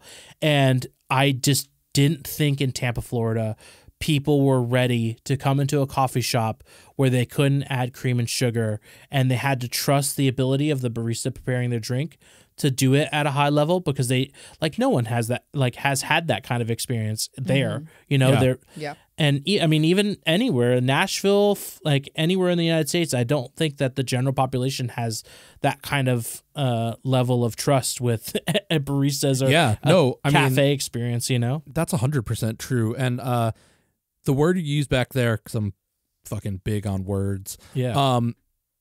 You used the word commodity before, and that's a great way, I think, to delineate what even a high-end, great specialty shop is versus what you guys are doing is even on its highest end, it is still commodity. Yeah. You know, and in a funny way, I had this thought before you even said that, and thinking about that, like, now I treat Now and Then like my coffee commodity. Yeah. Because I appreciate that in that dining way and in the coffee way. Yeah. It's like, I sometimes now feel bad that if I'm going out, I only go to Now and Then for coffee. But also you like, shouldn't. We love it. Well, yeah. But also the thing is like, for me, why would I do anything else? now? Yeah. You know?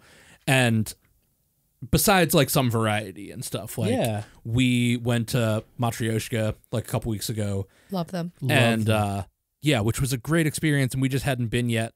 And sometimes like that'll happen, but if it's just me, it's like, no, I want that thing. Like I want, you know. Well, I think it's okay that everything in life can be on a spectrum, right? Yes. Where like food's on a spectrum. You're not going to fucking eat a 3 Michelin star meal every single day. That's right. You know, like you would die. That would be You'd like be so broke. You'd be broke, and it would also be like Supersize Me. It would be my like, gosh. imagine if you were eating bone marrow every day, like caviar and beef tartare. Yeah. Every single day. Single day. It's you don't grow an appreciation for that stuff if you get to eat it every day. If you don't make and the it same special. thing goes with coffee, right? Like you can't appreciate amazing, high quality coffee if you're not drinking shitty coffee from time to time. Yeah, that's right. You know, like there's a reason diner coffee is still fucking good now. Yes. Like there's something nostalgic and like there's nothing wrong with going to fucking Waffle House and just getting a cup of like shitty drip coffee and putting some cream in it and some sugar. There's something like that is valid. That is like there's nothing wrong with that. There's nothing wrong with any of the way like how you enjoy coffee is like 100% valid, and everyone is like. I'm a very firm believer. I've always thought this. Coffee tastes best however you enjoy it. Exactly. Yeah. At Now and Then, we're just presenting coffee in a different way. It's just a different part of the spectrum, right? Where like, you know, Starbucks, Waffle House, you know, McCafe, whatever you want, like that's at one end of the spectrum. And then what we do is on a different end. And like, we're just taking what we do and presenting it in a different kind of way and like offering an alternative to the, like what most people are having. Yeah, I get that. Yes, it's a spectrum. However, if your coffee is cheap, you should think about the fact, like, why is it cheap? Someone along the line is getting fucked. That's it. That's all I have to say. Sure. Also valid and Well, realistic. I mean, Yeah, I mean, it's like, like, I think that the only way towards change is doing things that are uncomfortable. And of course. I think that, like, again, fine dining is such a great analogy, is that until you have a meal at a high-end restaurant, you might not get it. And you might go to a high-end restaurant and still not get it. Yeah. Like, I have a dozen ways, examples, pages of books that I've photographed that I think are like the succinct way to describe fine dining to someone that doesn't get it. Yeah. Having like dined the way that I have dined in life. And I think most of the time it still falls flat. yeah. Well, they just don't, like, it's like, why are the portions so small? Like, they just might not get it. And Yeah. that's fine. I constantly say that I don't think now and then's for everybody. Now and then, And that's okay. yeah, there's nothing wrong with that. Like, You're not going to hurt my feelings if you don't like it, or if Yeah. you don't go, or if it's not for you. Have you ever compared fine dining to a concert to somebody? well, Because I have, yeah. I think like a great yeah. like a high level concert, something that you're going to pay a couple $100 to go to. it's an experience. Yeah, it's an experience. The length is the same. Like that's the other thing too, is like if you go to a 10-course menu restaurant for $225, it's like, one, you're going to be there for 2.5 hours. Yeah. Like those people talk about portion size and then you realize, no, you're going to have 10 dishes that way. And it's rich and like developed food. Like you're going to be full as shit when you leave still, true. like, You're also eating just like, hopefully what is like the top like quality of that Yes. category, right? It's Yeah. like when I go out to eat like an expensive steak, like I'm hoping that the money I'm spending on the steak translates to they're buying the highest quality steak that's actually available, or like, and the production value too. Like, we're about to transition to this like one last thing and then we'll kind of like wrap up. But, one time Amanda and I went to Audrey, and on the desserts there were orange slices and they were supremed, perfectly. And it was her that said like, that's what happens. That's what people don't understand here, or about somewhere like that versus somewhere else, is that supreming out that orange in a way is perfect. yeah. You know, and like that takes expertise and man hours to do, No, and repeatably similarly, that way. like, And the way that we're approaching coffee and making coffee is very high level. yeah, Like those coffees, every beverage is executed to the best of our ability. yeah, and with respect to the product. We Oh, don't 100%. serve something unless it's perfect. Yeah. Even if it takes us like, because it's an organic matter coffee, right? So it's Yeah, going to right. change. Yep. Even if it takes like 3-4 drinks or preparations to get it out to you, we will not serve it unless it's perfect. Yeah. And it's like, it's not in like, I don't want to be wasteful. And so that's why you create systems to make sure that Oh yeah, and there's you can plenty of execute systems. it repeatedly. Yep. It is very, very rare that we have to ever like remake something. Sure. Like, and it's just the thought that like, it's most people actually coming in don't realize that we're actually executing at a high level. They just Yeah. see like, oh, espresso, oh, pour Well, over. I mean, Yeah, then sure. they Yeah, I can taste get- it. They taste it, and they're like, "Oh wow, I've never had coffee taste this." I remember this one lady who, she didn't know what she wanted. She was overwhelmed by the menu. That's okay. I'm happy to guide people. Yeah. It's fun for me to guide you, and like that's cool. We can do that. And so I was trying to get a gauge for what she wanted flavor wise to choose something for her. And the only thing that she told me was, "I don't know. I just don't want anything that's bitter." And I told her, okay, respectfully, nothing is bitter. That doesn't help me. Yeah. Well, we can pivot to this like thing that I was going to say is I think we would be remiss to have a podcast about Now and Then and not talk about you guys getting linked up with Sean Brock. Oh, yeah, shit. for And sure. I can Yeah, tell that's a a story. whole thing. yeah, so I mean, like, let's talk about how that happened and like what, how that developed and how it has. Dude, it's been crazy. It's Can faded. Can I start it and then you finish it? Yeah, for sure. So, I've been following what Sean has been doing for a very long time, probably like 7-8 years. Like watching Mind of a Chef, watching, you know, obviously Chef's Table, looking at what he did with Husk and McCrady's, and like, yeah, just like his dedication to execution and the desire to, you know, like in Chef's Table, he talks about like looking around at fine dining and looking at the ingredients that people are using and wondering why people haven't tried to just take the ingredients farther and let the terroir or like the varietal speak for itself, and like wanting these things that don't exist anymore, or like asking the question of like, why is this stuff, like, why do people not care about this? Like looking at things like corn and like it's like looking at it deeper than just being corn. Like, you know, it's the thing that pushed him to like bring back Jimmy Red Corn, you know? And it's like, then once you have that thing, you're like, holy shit.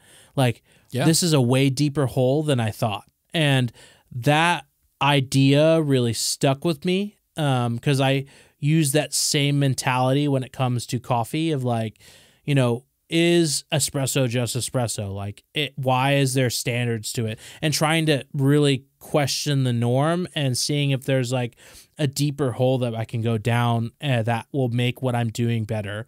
Yeah. And, you know, naturally, like looking at what he's doing, that honestly contributed a lot to why we moved to Nashville. Like not even with like any aspirations of working with him, but just being in a town with someone like him who desires to push things farther than other people take it, you know? And him being such an inspirational part of what we do, like, it's kind of only natural that we work with him. It's, it's crazy because the opportunity kind of just fell in our laps. Literally. So when I was touring, I was getting into photography and stuff. A lot of my friends were just buying cheap film cameras at thrift stores, and I, you know, naturally was like, oh, maybe I should try that. That looks fun. You know, it's a creative thing.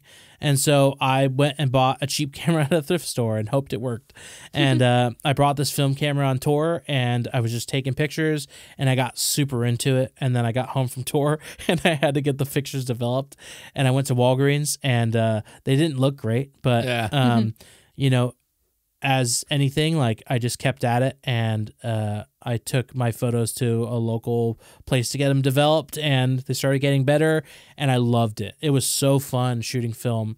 And then I ended up buying a digital camera, and it did film simulation, super fun. And I stuck with that for a long time, just shooting street photography or portraits and things. And, you know, as life does, it got busy, and I kind of, you know, fell off the wagon of taking photos. And I really enjoyed having, I didn't realize like how integral it was in other areas of my life, but having a creative outlet to do something else, you know, other than just writing music, like, you know, doing photography or painting or whatever, like having those creative outlets were really important. And I had put down photography for a while, and recently in the last like year or so had a lot of friends pass away, and had the realization of like, damn, I don't have pictures with any of my friends. Yeah. And which is insane because I take photos all the time. Like Everybody taking photos. Does. But which is funny to think, not to like go deep down this like tangent, but like everybody laughs at like selfie woo girls. Yeah. But all those girls have tons of pictures of them and the people that are important to them. Yeah. Yeah, 100%.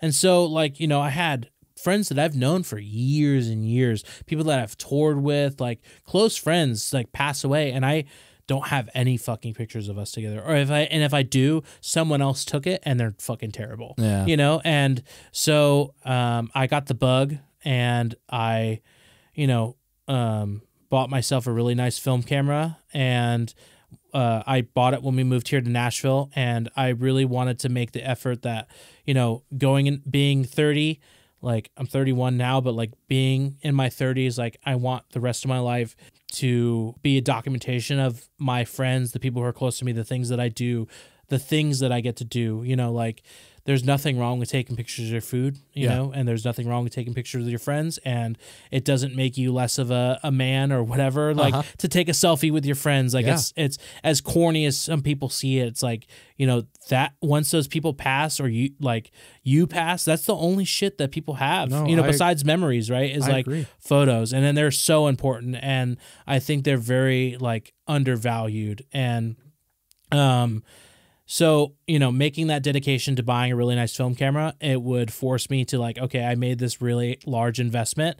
I need to fucking use this thing. Yeah. So I've been carrying it around basically everywhere I go. And we happened to, you know, obviously we just moved to Nashville and we went to the soft opening of Frankie's Pizza, and Sean happened to be there, and he has a Leica like I do, and saw it, and then came up to us and started chatting.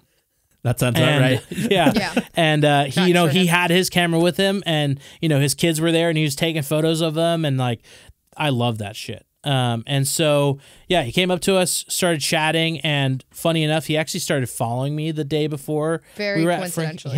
Just randomly. And, you know, we had at that point only been in Nashville maybe 2 months, and we had gone to Audrey a billion fucking times. And because we couldn't stay away. It was so good. It was so good. And the people there were just like amazing. Like the staff he has, they're just so genuine, and we loved everything about it. Yeah. And naturally, you know, like anyone who has a conversation does, it's like, oh, what do you guys do? It's like, oh, we own a coffee business. And, like we're trying to open this brick and mortar here, and the word kind of spread. And I don't know if that's why he followed me, was that he saw that like he knew about Now and Then or whatever. But you know, I mentioned that to him, and he like, you know, we really hit it off because we are both cut from the same cloth. You're both insane. Respectfully. Just like him, I deep dive into everything that I do, and you know, I I admire him so deeply because of that, because, you know, you see someone who is the same kind of person you are, like you naturally gravitate toward each other. And so, you know, we kind of started talking about like our ideas about service and coffee and how to treat people. And like, we realized that we're very similar. And, you know, originally it was just going to be a pop-up. We started talking about like, you know, what does that look like? And well, you missed a bit. He offered, after having chatted with us for a while and realizing like what we're about, he offered to let us do a pop-up at one of his restaurants. And so then we ended up having a meeting and started talking about like, okay, like what if we do 16 seats and we do 3 turns and yada yada yada. Like let's we started for about a month. We were, you know, and like, oh shit, like we gotta like execute. And we, again, at the time, we weren't really sure what Now and Then was going to look like. Well, we had just moved to Nashville, and we knew that we wanted to open a brick and mortar when we moved here. But I, for one, like I knew 2 people in town. And so there wasn't that like support group that we had in Tampa. And so it was very important to us that when we moved here, we wanted to become a part of the community. We wanted it to meet people. We wanted people to know who we were. And so we were thinking, okay, we'll just do pop-ups. Like we'll just do pop-ups and we'll start like spreading the good word of Now and Then around town. And so, yeah, we were just kind of like in a pop-up mindset. Yeah. So the idea was to take what we were doing in Tampa, but just expand upon it and like see in what ways we could elevate it even more and take it even farther. Cause that's kind of always been our MO of like, you know, Demi is kind of the rope because she wrangles me in when I have a crazy idea. And I think we go back and forth, but yeah, well, basically. It'll be like, hey, Demi, what if we do this thing? And you're like, no, that's too far. People won't understand. That's dumb. I'll be like, yeah, babe, that sounds great. However, that's also too far. Yeah. Let's reel it back just like a little bit, maybe. What if we just make people brew their own coffee and they pay us? Like and they pay us, yeah. That sounds like what's that Noma dish with the egg where you have to like crack the egg yourself and put it in Oh, the pan yeah. and stuff, and then like, here, now you put the herbs on top and shit like that. Yeah, it's like crazy ideas. Yeah. It's like, it's not even like let's throw spaghetti at the wall and see what sticks, but like Just seeing how far we can go. yeah, it's Yeah. like because again, it's like if you want to do something that is innovative and fresh and actually meaningful that feels like an actual contribution to the industry, Yeah. you have to try to do something different. Yes. And because we were talking about earlier, coffee is such a young industry, there is so much room to grow and do something different. And Yeah. So, anyways, this is the lane that we saw that wasn't like really forged yet, is like taking this kind of fine dining approach. And circling back to Sean, like we were talking about doing a pop-up, and it was about a month, and we I fully started planned buying the pop-up. Yeah. started buying glassware and stuff and planning drinks, and I was like jotting down ideas and talking about like what coffees would we buy, like we need to buy equipment again because we sold a bunch of it when we moved. Yeah. And we sold like all of our equipment when we moved. and so then I'm about like $600 deep in the hole on glassware and Just serviceware. Oh my god. Okay, And dude, because the thing is that like, okay, we moved here and we were thinking we'll just do pop-ups. That's fine.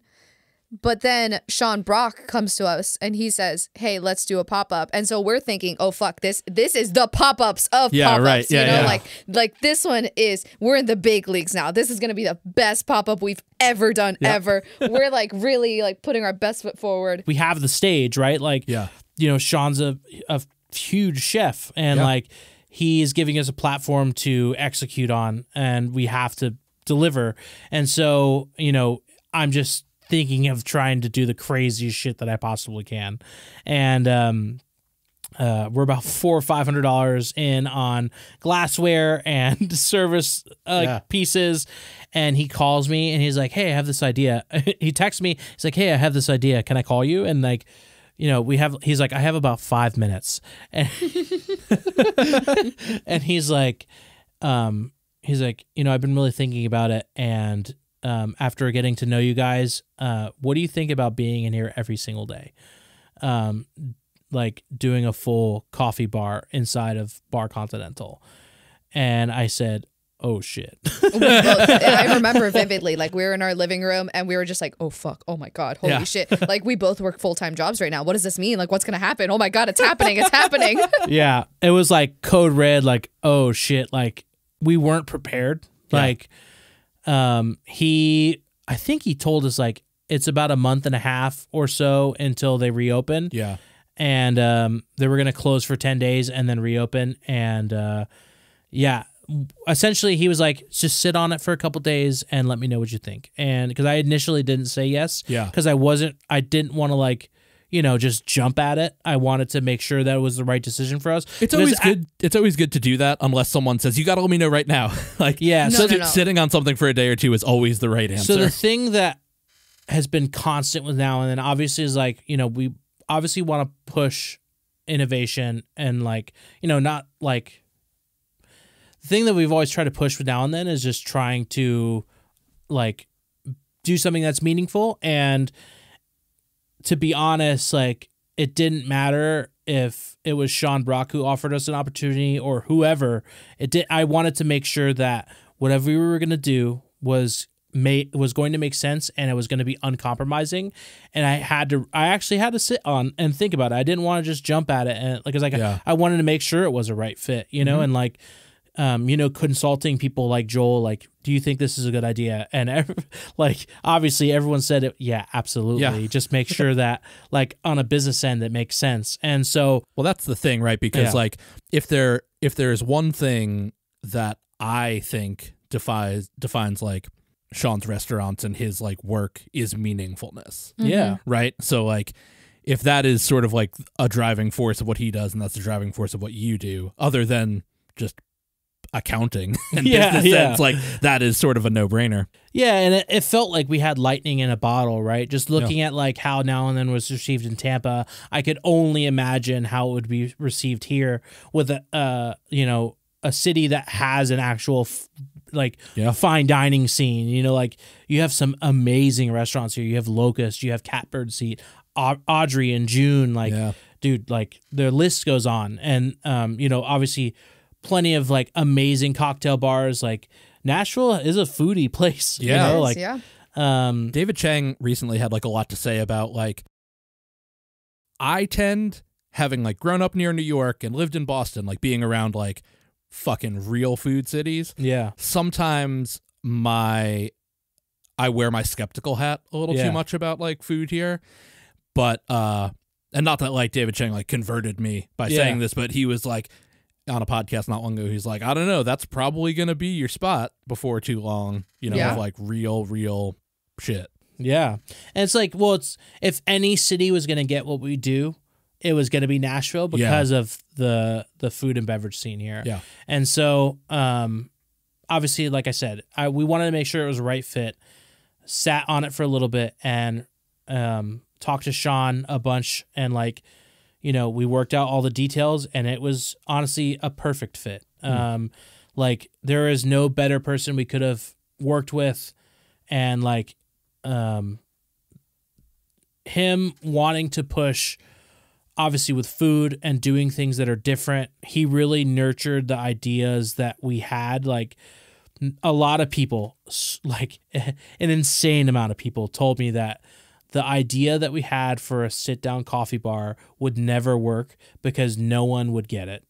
So many people told us this. It would like it basically told us that we were doomed to fail, and which is often when you know that you're doing the right thing. Yeah, it's hard to know. Like it's hard to know that in the moment, but like you look, there are countless examples of that where it's like, no, you're out of your mind. Yeah, and that's how you know you're right. Yeah, it's like well, just like looking at like what everyone is doing in the United States when it comes to specialty coffee.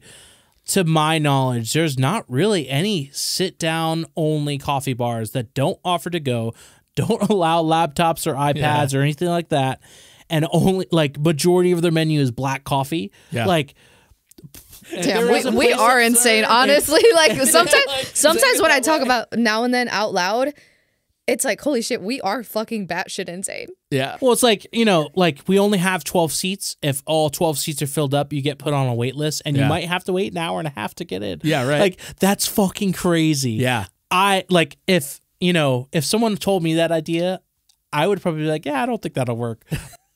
I mean, have fun. Yeah. And so, you know, I presented that idea to Sean, and he was like, let's do it. Yeah. And I'm like, okay. Like, you know, like there was not really much to lose, right? Like I obviously didn't want to fuck up Now and Then's reputation, but we didn't have one here. We didn't so it fucking was have like, a reputation you know, here. there was no preconceived notions that, you know, of what we did previously. There was only like this brand new thing. And I think that the only reason it worked, obviously like us as individuals having a lot of experience and knowing what we wanted to do and being really driven is a huge part of it, but also I think because people have such a deep trust for Sean and what he does, that he's not going to do something that's shitty or half-assed because he was partnered with it, that we have, because of having that sign off, you know, people were willing to come and try it. And like, again, we couldn't have asked for a better person to do it with. And I think the combo of us being the people that we are and, you know, Sean being the person that he is,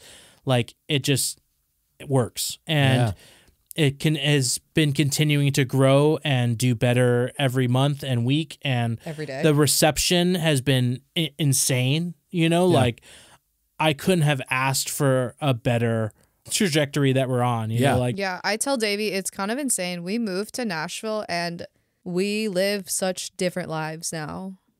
It almost feels like we just stepped into another dimension entirely with how much has changed in such a short amount of time. Yeah.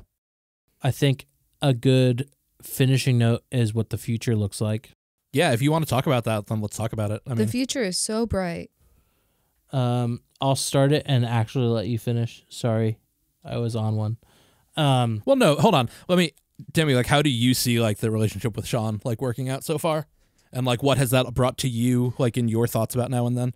Because I mean, you guys are one fucking mind. Like, Yeah. like We share a I brain know cell. that to It be just true. Like bounces Davey between and I? us. Yeah, Yeah, it is pretty you, crazy, like huh? you and Davey are like one fucking minds, but We like, spend a lot of time together. I mean- I think that's actually it. yeah, Well, it's I like, agree. just thinking about our relationship, like we both love experiences and like we love sharing experiences with each other, like there is no one that I would want to go to like a fine dining restaurant for the first time with other than you, like when I go to Noma, I want to be around the people that I love the most and like sharing things, and that's like the same idea with service. Like we love just sharing experiences with people and like creating an experience for people, Yeah. Anyways, to circle back with, Oh yeah. what did you ask me exactly? I asked you like how you feel about being hooked up with Sean and like how that has like changed or elevated what you think about now and then. I think that Davey did a good job covering it, what like business wise. Yeah. I'm gonna speak more like on a personal level, maybe. Great. It's weird because it's almost like Davey and I are two parts of Sean separated, and then yeah, it's if you were to just like smash Davey and I together and create one person, it's Sean Brock. Cool. Yeah, I don't know. Like you're a lot like him, just like your personality, your interest. And then it's more so just our stories that are, I don't know, both very in line with him. Mm-hmm. I don't really want to get into it on this podcast, Sure. but Yeah. No. there's the way that Sean treats himself and the way that he treats other human beings aligns a lot with my story. And a huge part of my frustration working in coffee was not being treated well. And obviously Sean has a lot of infrastructure in place to treat his employees very, very, very well and to take care of his people. And a lot of experience. I mean, like this, not that this is public knowledge, but like a lot of experience of not treating employees well. Yeah. And like coming around to that. I mean, like every chef. yeah, Like every exactly. chef, it's Yeah. okay. Realizing that there's a problem and like realizing like, oh, this is not a sustainable way to like keep employees, but also just like be a person, like Yeah, for sure. no one wants to fucking work with you if you're a fucking dick, Yeah. It's not super relevant right now because obviously now and then it's just Davey and I for now. But when we did pop-ups, we did have unemployed. Shout out Colby. And shout out Jordan. shout out Jordan, too. Judy. Yeah, I love Judy. Jude Coffee. Shout Lakeland, out. Florida. Okay, anyways, you're confusing people. Stop. We had one like actual employee and then his name is Colby. And then we had our friend Jordan who also owns a coffee pop-up park cart thing. And he would fill in sometimes for us, or not for us, but for Colby. But I joke sometimes that part of my drive with Now and Then is just pure spite because I think that there's a little bit of truth in that, honestly. No, that's a great. I mean, I'm sure someone would say that's a toxic engine, but like many great things are built out of saying like proving someone wrong is like the best revenge, right? That's like the line about that. No, and like again, it's not very relevant now because we don't have any employees, but treating people well, so when we do have that staff, is going to be a huge part of Now and Then. Yeah. Because I want coffee to be something that people view as a career, and so we want to create that for people. Again, that I guess is a good segue into what our future looks like. A career outside of just being a cafe owner or like, a roaster, like, a career as being a coffee professional, working on bar and creating drinks, like a bartender, right? Like being there's career bartenders, people who really take mixology seriously, just like being a cook, you like a cook doesn't have to necessarily mean you own a restaurant. That's not doesn't have to be like the end goal. Like, Or like servers are a great thing. Like to think of like waiters in a place like, the French Laundry, and it's like people do that for decades. Or 11 Madison Park. Yeah, any of that stuff. Like it's just like, man. Ugh. Yeah, it's like, why? And I say ugh in like a beautiful way. Yeah, why can't like being a barista or like, just a coffee professional be a long-term career that like is meaningful, it can be. I just think it needs to be framed in the right context, and it's push like with Now and Then again, it's just trying to push on a different end of the spectrum that goes pretty untouched in the United States. Like a lot of the places that we pull influence from are in like places like Japan, right? Like places like Cafe Memiya, like They are a sit-down coffee bar that has a whole experience wrapped into what they do. Yeah. Places like Cocoon, it's Oh my God, like yeah. I think 2 barista champions, and they have this like crazy setup, Yeah. and it's just 4 seats, and it's like Sounds so experiences like Yeah, it's that sick. is like what influence us to do what we do. Yeah. And I think it's the thing that is next in coffee. Like, if you want to call it fourth wave, it's like, because coffee's better than it ever has been. And it's like the thing that's going to push the industry forward is information, education, and service. Mm-hmm. Like, it's elevating people's experience with coffee that's going to make them really value coffee. And that's what's going to give our industry the push forward, I think, because ultimately the specialty coffee industry is very small. It's still new, but because of things like global warming, it's becoming harder and harder to produce these like high level coffees. And so the more people become aware of specialty coffee, the more people value specialty coffee. Ultimately, the more money that goes into specialty coffee and into the hands of producers that And then help hopefully us. also like people will take what they learn at Now and Then and apply it to other aspects of their life. Yeah. Hopefully. Well, yeah, you're like, by giving them something that they might not have previously thought of being valuable.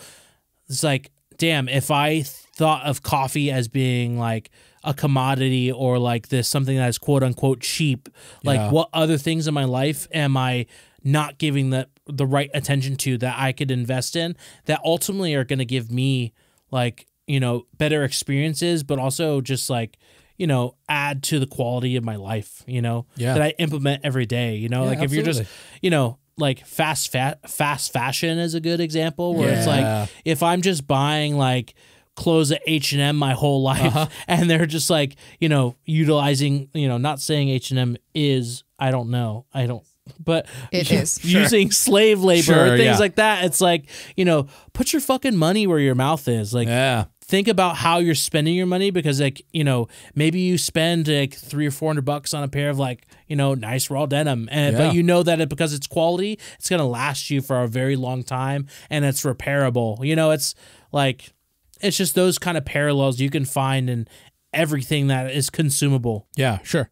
I was just having a conversation with a wine friend about that kind of thing, and they were talking about like global warming and how that is, affecting wine producers in like much of the old world and new world like wine scenario and things like that. And then but also in terms of like fast stuff, think about like the chocolate industry. Mm-hmm. Yeah. How like chocolate is based on child slave labor in a lot of ways, and that's a thing that like I won't say get much fixed. because I don't know that much about Sure, that's chocolate. fine. But I do have a friend who just moved here a few weeks ago, and she makes chocolate. And so she's in that world. Yeah. She worked in coffee also.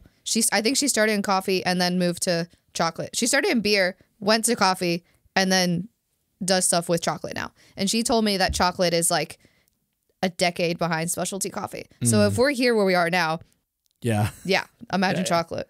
Dig that. Well, all right. Well, Any final thoughts? no, the only final thought I have is that I just like you guys know that I love you guys, and I appreciate everything that you're doing, and I think You're that our it is- favorite regular. Yeah, that's true. Aw. I try and cheerlead whenever I can. Anyone that like works in a shop or enjoys coffee, and I'm like, have you been Now and Then, like, or you like have to go and check it out and stuff. So Thanks, dude. Appreciate Love that. that. my absolute pleasure. That's You're what the I thing do. that keeps the doors open. Perfect. But actually, like, Now and Then is sponsored by Matt. Yeah. Well. Anyway. All right. Thank you guys so much. thank you. Thanks. Thanks for having us.